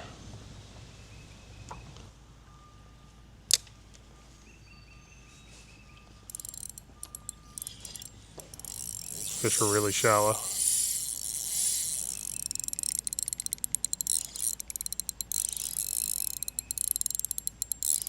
Largemouth, right? Yeah.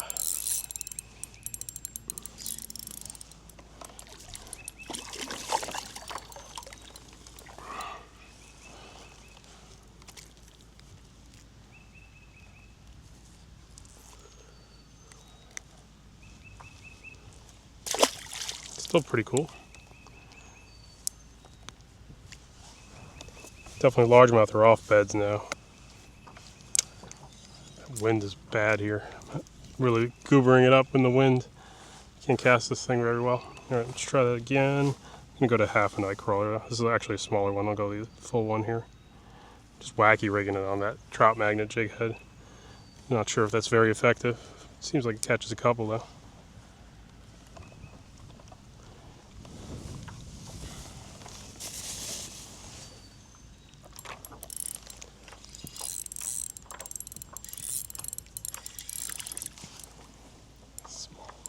Small bluegill.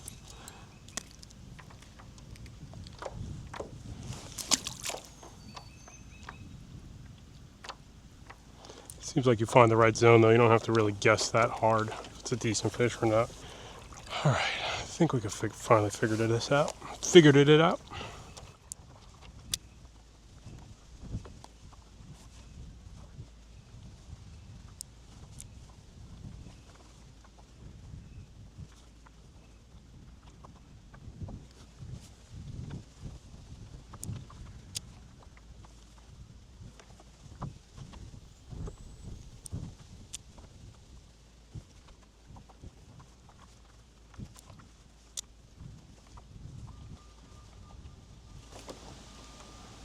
All right, nothing else there.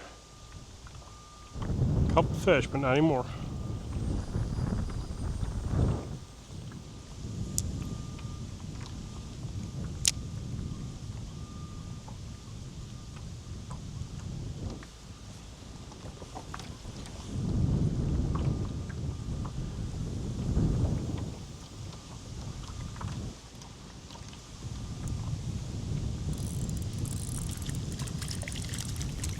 Well, these shellcrackers do seem to run kind of small.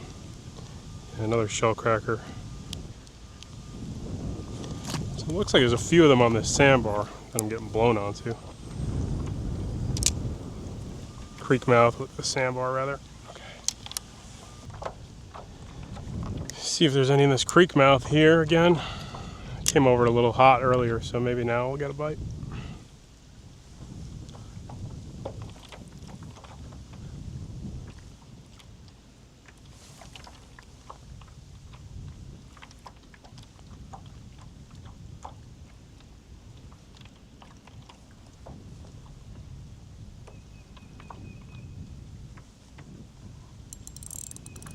Yep, got one.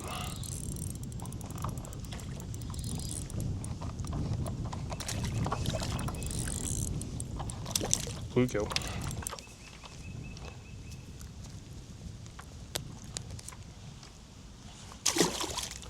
guess they all can mix on the same zone, you know. Just mentally, I'm picturing they're not gonna get all, you know, willy-nilly mingling necessarily, but I guess it's a nice bed for them. A couple of different types of fish to spawn on. Looks like it's 99% bluegill though.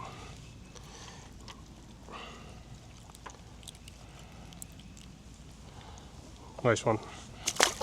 We're not clearing any 10 inchers though, seems like. These jig heads, you can buy them in a pack of like 25, I'd say, and buy them. I'd say they're worth every penny. They got a pretty decent hook, not the best, but I think you'll be able to, you know, work with them.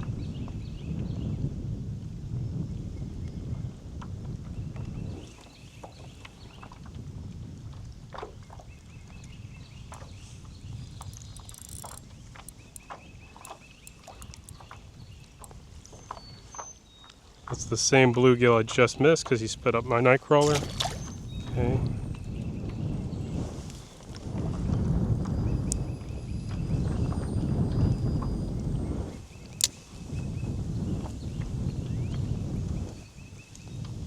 Yeah, they're stacked up in this cove.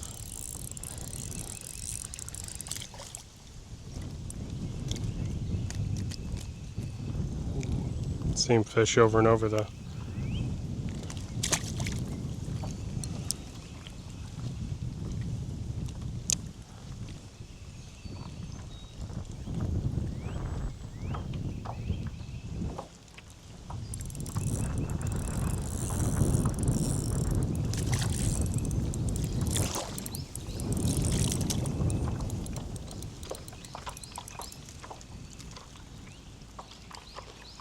I don't think these guys get on the beds that early.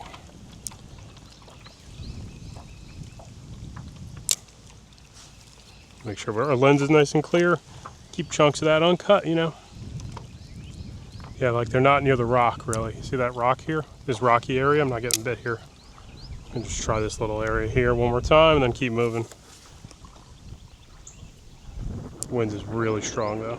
Hard to fish. Definitely fishing directly behind me there. It's this little sandbar. It looks like it's pretty soft, man. I'm like kind of surprised. It doesn't look like hard bottom to me at all.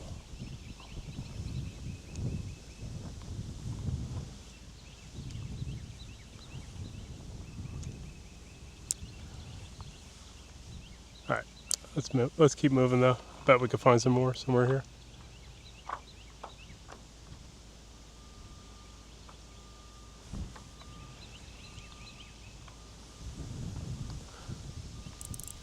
Missed one. Might have been a decent one.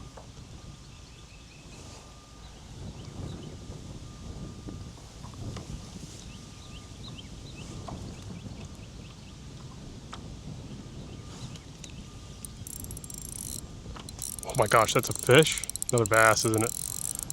What on earth is that? Is that a flathead catfish I just hooked?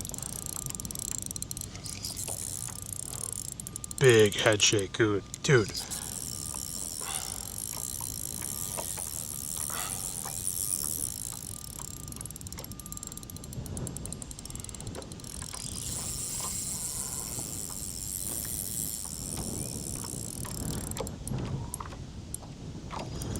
Let's see if we can get this battery. I'm gonna lose a battery here. Okay, good. We're recharging. Dude, that head shake is absurd. Whatever this is. That head shake is absurd.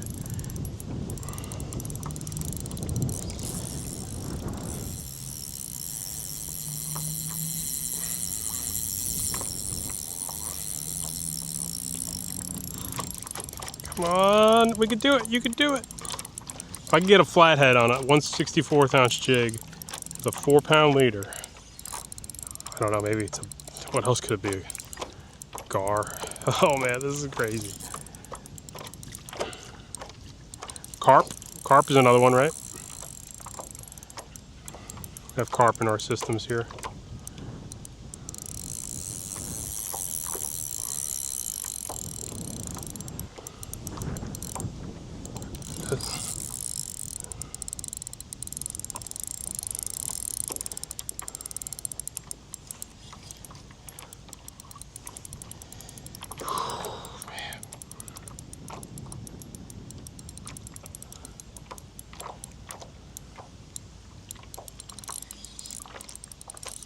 Oh, giant gar. Oh my goodness. Thing's massive.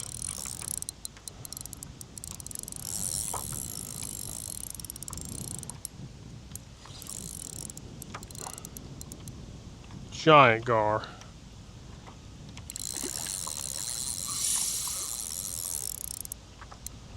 Well, most important part is seeing it, at least to me.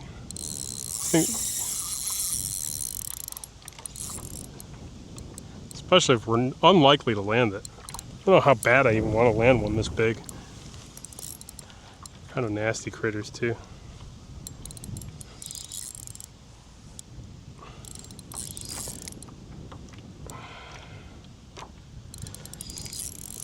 This 6 pound test, 4 pound leader, this stuff is pretty capable, man.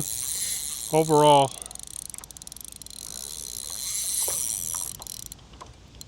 Don't knock it till you try it. I do want to kind of bring him in though. So I'm just glad we saw him.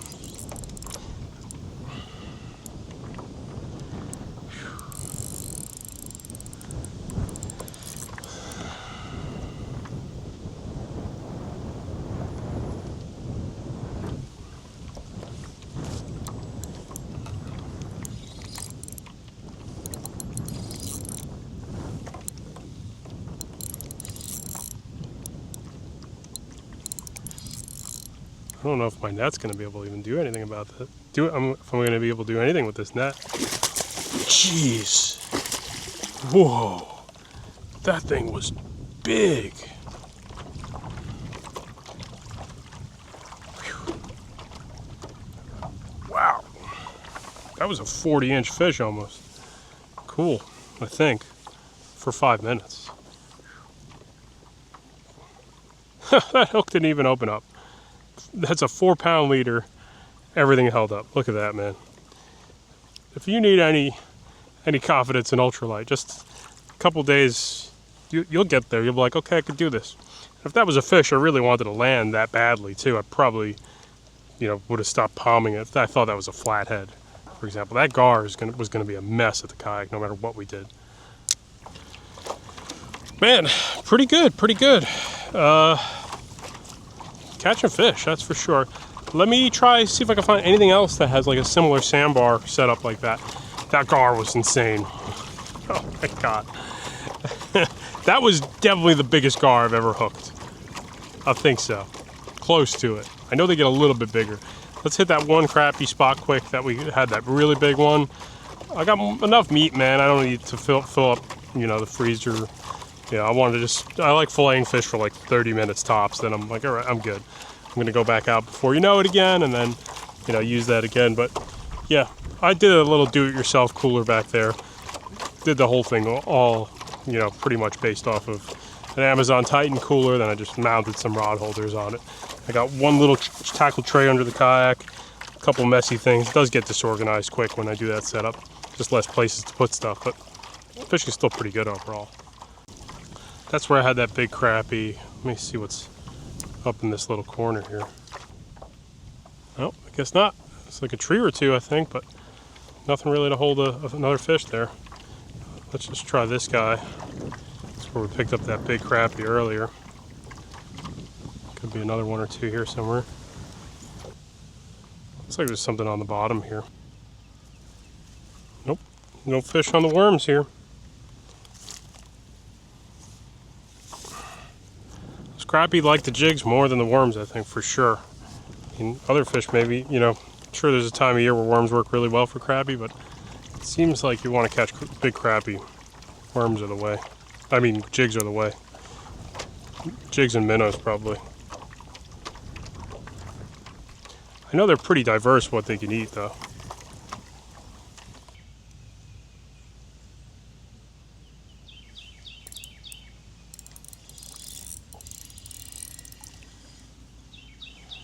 A little tree action too. stay without some of that. That looks good right there, rock meat and soil.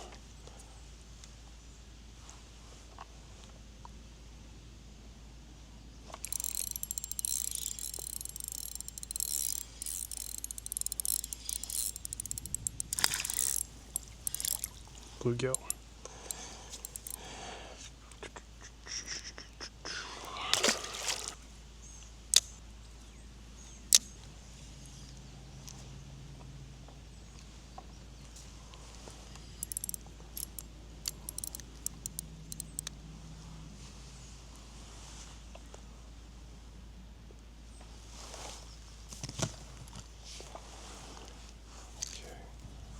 Okay, I broke off that guy just now, finally.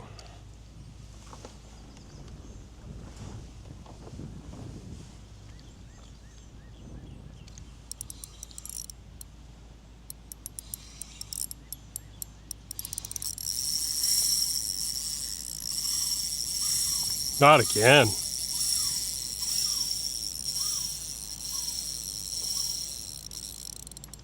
Maybe.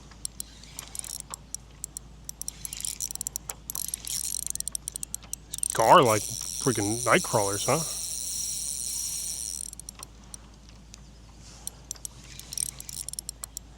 Pulled them. That had to be another gar. Dang. Gar and nightcrawlers. I would never put them together. Guess they're really like those things, huh? Never would have put 2 and 2 together.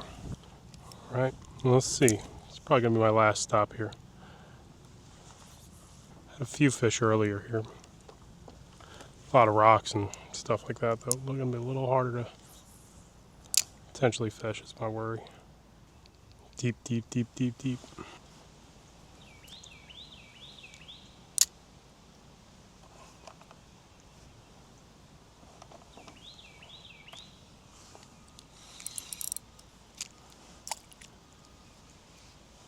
Small bluegill.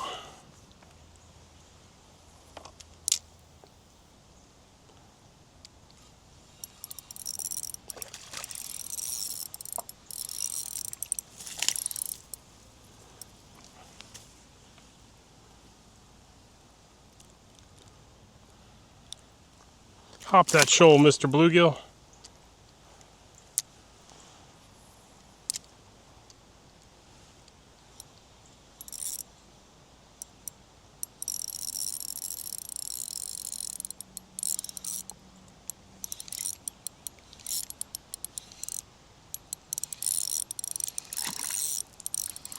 No, I guess we're just railed with bluegills on the shoals.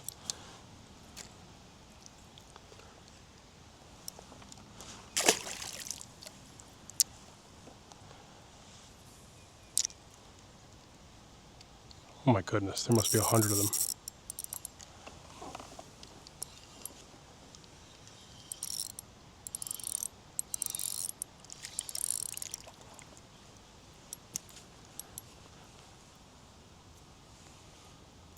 There's a little shoal right here. Stacked with bluegill.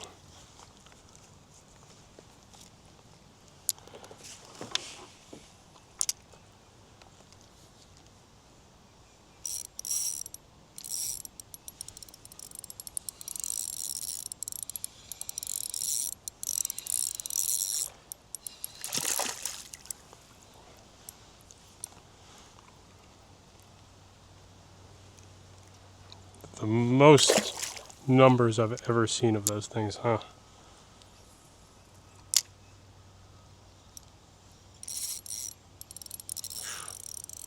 I think I found their bed.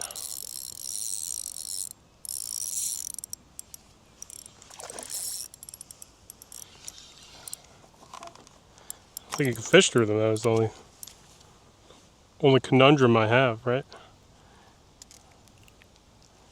Yeah, I don't think so. Just make sure I keep my distance from them.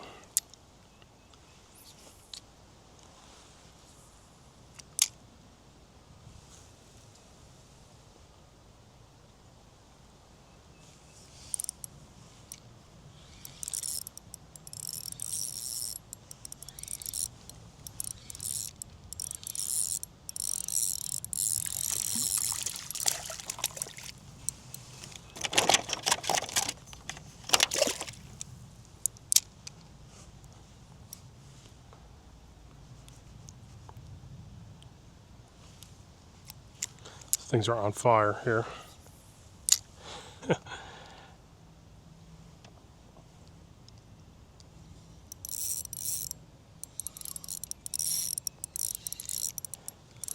No, nothing but bluegills though, I guess.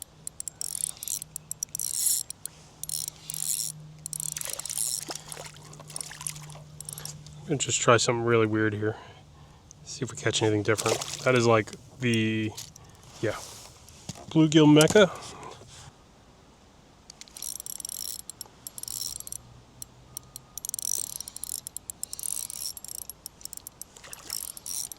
No shellcrackers, just bluegill after bluegill. Guess the shellcrackers, I don't know, they must just go to different areas that I'm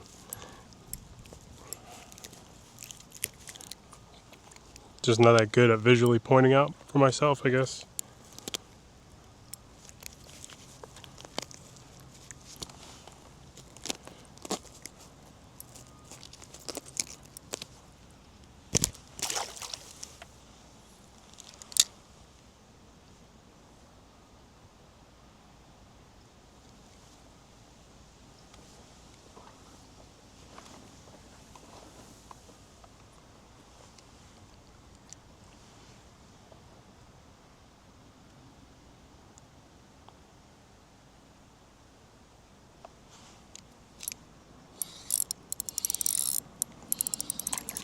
Yeah, I'm just not that good at pointing out that freaking shellcracker bottom, am I? Getting a little bigger. Not all of them, but a few of them are.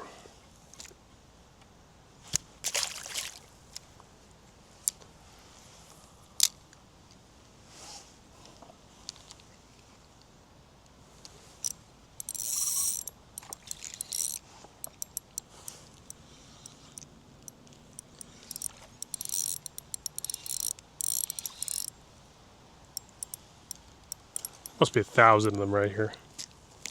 That's my guess. Not 1,000, but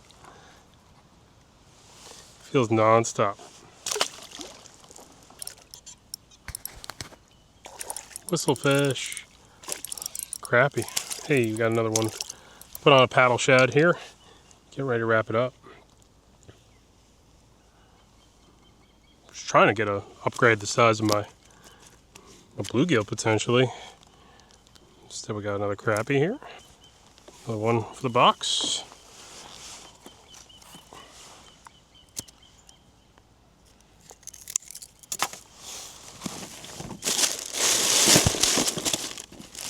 Really good day, man. Hope you enjoyed it as much as I did. Paddle shads are a little delicate. I think the Gulp minnows could be sometimes the best out of all of them though. I think they're all really good. Paddle shad definitely usually takes the cake, if you ask me. Man, all the frogs just went off together. That's so cool.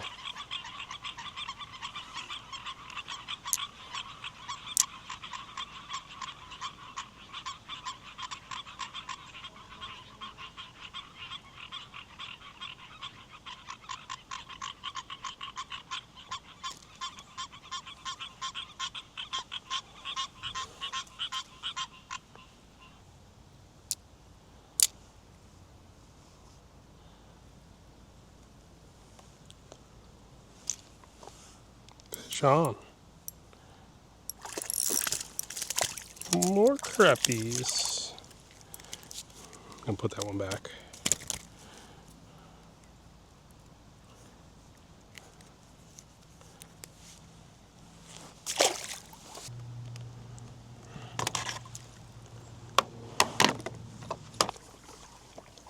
Really solid day. Let's head back to the house. Go fillet these fish up. I had one or two other crappies off camera. Really good fishing. You know, you can pick and learn from each fishery and mix them all together mentally. And before you know it, you're like, okay, I got everything down. So, yeah, I only got one decent shellcracker today. Gotta still learn those guys. We're gonna get more ice, get ourselves on the road. It was a hot day, but it was pretty good. I picked fish pretty steady all day. I probably ended up with I don't know. Comment if you can count everything. Maybe I'll put that at the beginning. That's not fair to go put that at the end of the video. I think I got probably 8 to 10 crappie. I had one off camera, battery died, I was futzing around, and then everything else was pretty good, but time to go. Getting tired. Getting sloppy filming. You can check the video description links, everything used. Those Jigging World Optimus rods. If you want an ultralight rod for that price, these new ones are amazing. I am like, this is typically a 200. I had a Phoenix Elixir rod I lost, but don't ask what happened. Embarrassed, I knocked it overboard. That's a $200 rod. These at $129. Yeah, that price, blows the St. Croix out of the water. Like, those feel cheap. That Bass Pro rod back there too. Too heavy, too cheap. This thing, this is like, feels like a $200 ultralight rod. I think, yeah, I haven't used those Daiwa Pressos. I've heard good things. A lot of the guys that I know ultralight fish a lot, they really like them, but me so far, I really like this guy. So, all right, long day. Great day though. Fish to clean. Let's clean up some crappies tomorrow. See if I can fill you up some and get you some info. All right, so I usually leave my catch overnight and just well iced like that. What was it? 5 crappies and 1 shellcracker kept. I have one other crappie I didn't get on camera that was a good size. And yeah, overall that's really good fishing because that's the way it goes on a fillet job here. And I'm no expert at this, but I'm getting better at crappie because they're, I do find they're a little soft. Like, honestly, they're just really, you want to just fry them up. Every other prep is like, I've tried lots of different preps with them, and I've always just said fried is the best. You could do them whole too, but I think one of the best things to do overnight with them is to really well ice them. I'll show you why. Definitely just makes filleting them much neater. You can have those big, beautiful crappie fillets. Sometimes they'll have a couple worms in the gut area out of the coastal plain rather, but sometimes you'll be pretty clean with them. Yeah, like I said, and I'm no expert at it. Like, I might miss a little bit. I think having the right knife for it too is nice. Is a nice bonus. This is the 7-inch Dexter. I think it's the 7-inch. Call it just the small fillet knife. Yeah, no worms. Sometimes you get a lot of worms in them. Other times no, but yeah, that big chunk of meat around the rib cage. Yeah, it takes a little perfection to get really good at it. They're also kind of slimy on the skin. Like, the smaller ones you could fry whole, but like I said, what happens a lot of the time is I'm making a meal fresh and then I'm putting a few in the freezer. And, you know, just throughout the summer, this is like the first time in my adult life I just don't have fish regularly fresh available. I mean, I could grind for it, but like, you know, with flounder being closed, there's not too much in the freezer on that end. And next year I'll bring back some grouper and mutton snapper from the Florida Keys. I'm definitely going to get dry ice and a vacuum sealer, do all that for next year. I think I realized, like, yeah, I could probably be bringing a lot of those Keys fish home, especially the mutton snappers and the grouper. It's crazy that the panfish, like the croakers and stuff like that, you ain't getting to the same sizes as the crappies anymore, because I would definitely just be targeting the croakers instead. The whiting have a decent amount of meat too, but I think the crappies do taste a little better than whiting. That's my hot take. Yeah, no smell. Sometimes they got a little funk to them, but it depends where you're fishing. Sometimes I notice that they're kind of funky, like right off the bat. And you're like, ugh. But yeah, I'm definitely gonna just dredge them in flour, egg wash, fry them up. Fish and chips kind of thing. I don't see my boy Reed the Fishmonger doing crappie. I know the guys in Florida call them specks sometimes. Specks. Yeah. Beautiful fillets though. They do give you a nice chunk of meat for a 12, 13-inch fish.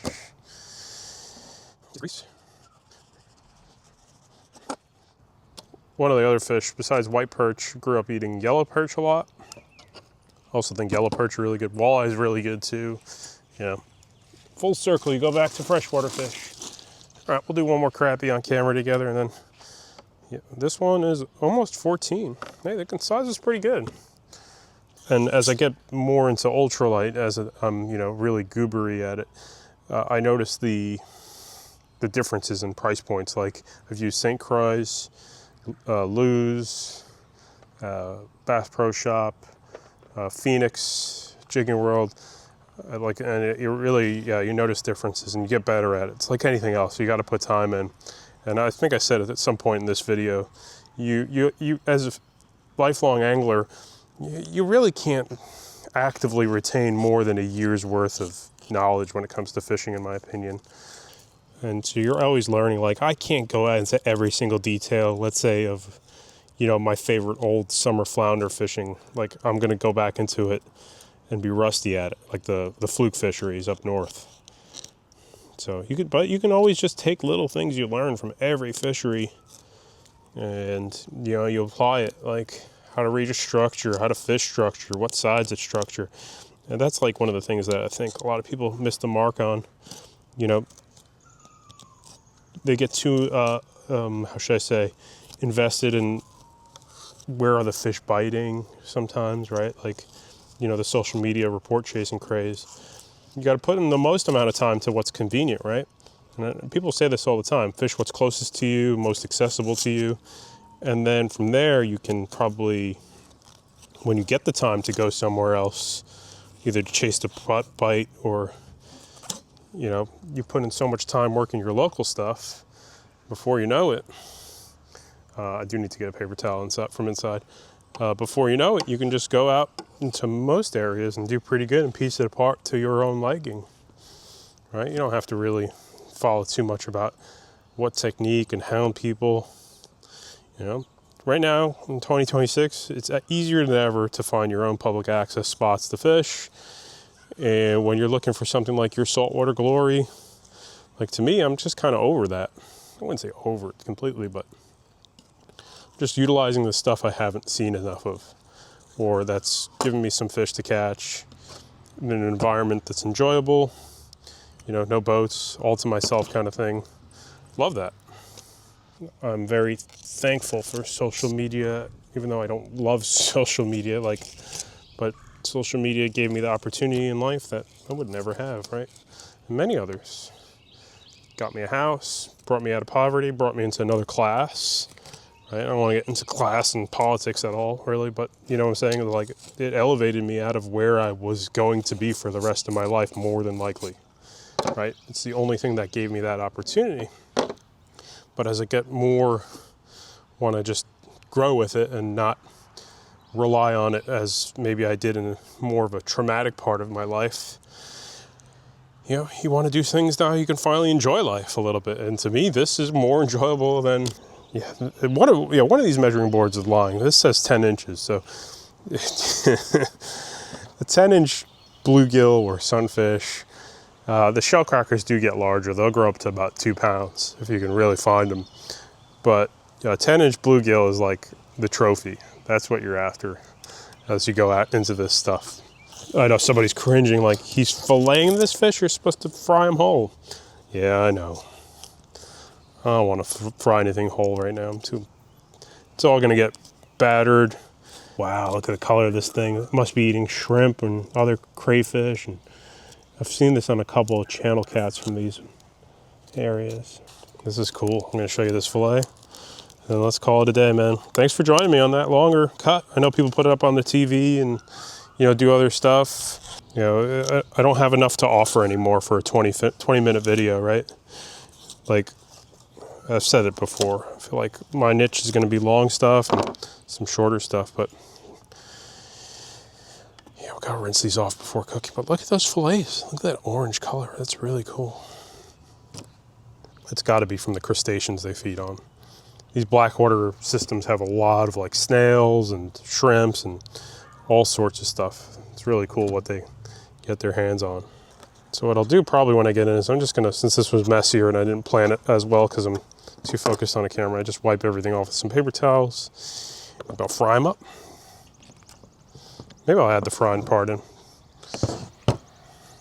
You know, it's like somebody who's been doing this for generations is thinking filleting one of these things is the most Yankee thing they've ever seen in their life, probably. Yeah, my parents, like, they're, you know, from Russia, so eating fish whole is like their thing too. But I guess, you know, somewhere in the culture it gets lost. I don't know, hyper convenience of food. You know, you don't even want to eat a fish whole half the time. It's like you just want the quickest and easiest thing, the convenience side of it, right? It's kind of unfortunate because, yeah, lots of people still eat their fish whole, fry them whole, but most of us just want filleted, something very quick and easy, not too much work. But yeah. All right, guys, shellcracker down. Mild editing on this video. I think the real dull stuff I got to cut out. There was definitely a couple of hours yesterday where I had like just nothing happening. So that's the last crappie right there. All right, guys, check the video description links, everything is. If you're interested in that ultralight stuff, I'm not the expert at it, but those Jigging World optimist rods, everything I put my hand on.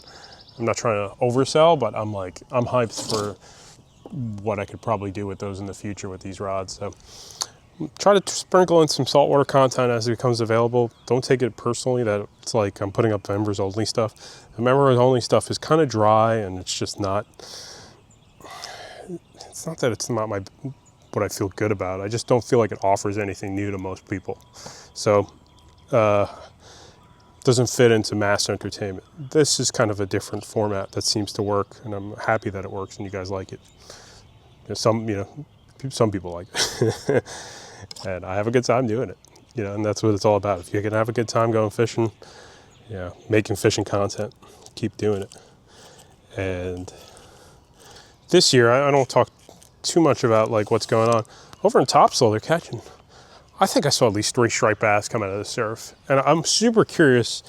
I wonder, are those fish that just got lost in the cold winter, got shoved into the Gulf Stream and then dumped out of the beach and are looking for a route back north? Because if they're Chesapeake fish, they obviously missed their spawn, right? Because Topsail, yeah, maybe historically 30 years, 40 years ago, a couple fish got there in the winter. But for this time of year, unless it's like a random secret class of Cape Fear fish that like literally blast up to spawn and leave, you know, doesn't mean they successfully spawn, right? But the thing is, like, stripers, let's say, for example, you have a really unproductive system, right, with real lousy year classes. You know, once in 15 years, there was one successful spawn. Those fish will keep coming back and doing that spawn. You know, their fish might not survive or they're fry. So you never know. That could be like some of those stripers are probably 10 to 15 years old and spawned out. There's so many questions about striped bass that are really interesting in this region. Like, I'm always kind of curious too how the classifications of non-Atlantic migratory versus migratory classes came about. Almost feel like there's no way, if there was historically 50-inch fish in these systems, unless the water quality got that bad, right, in these southern systems, there's no way those were residents, right? Because a 50-inch fish won't be able to survive, you know, 80-degree water that's, you know, not well oxygenated, really turbid overall. So those have to move out into the ocean at some point. You know, to say that 50-inch fish are residents. So if you look at like stuff like the noose and stuff, it could be Roanoke fish, who knows. Anyway, just talking the snot. Filleted my fish, gonna fry them up.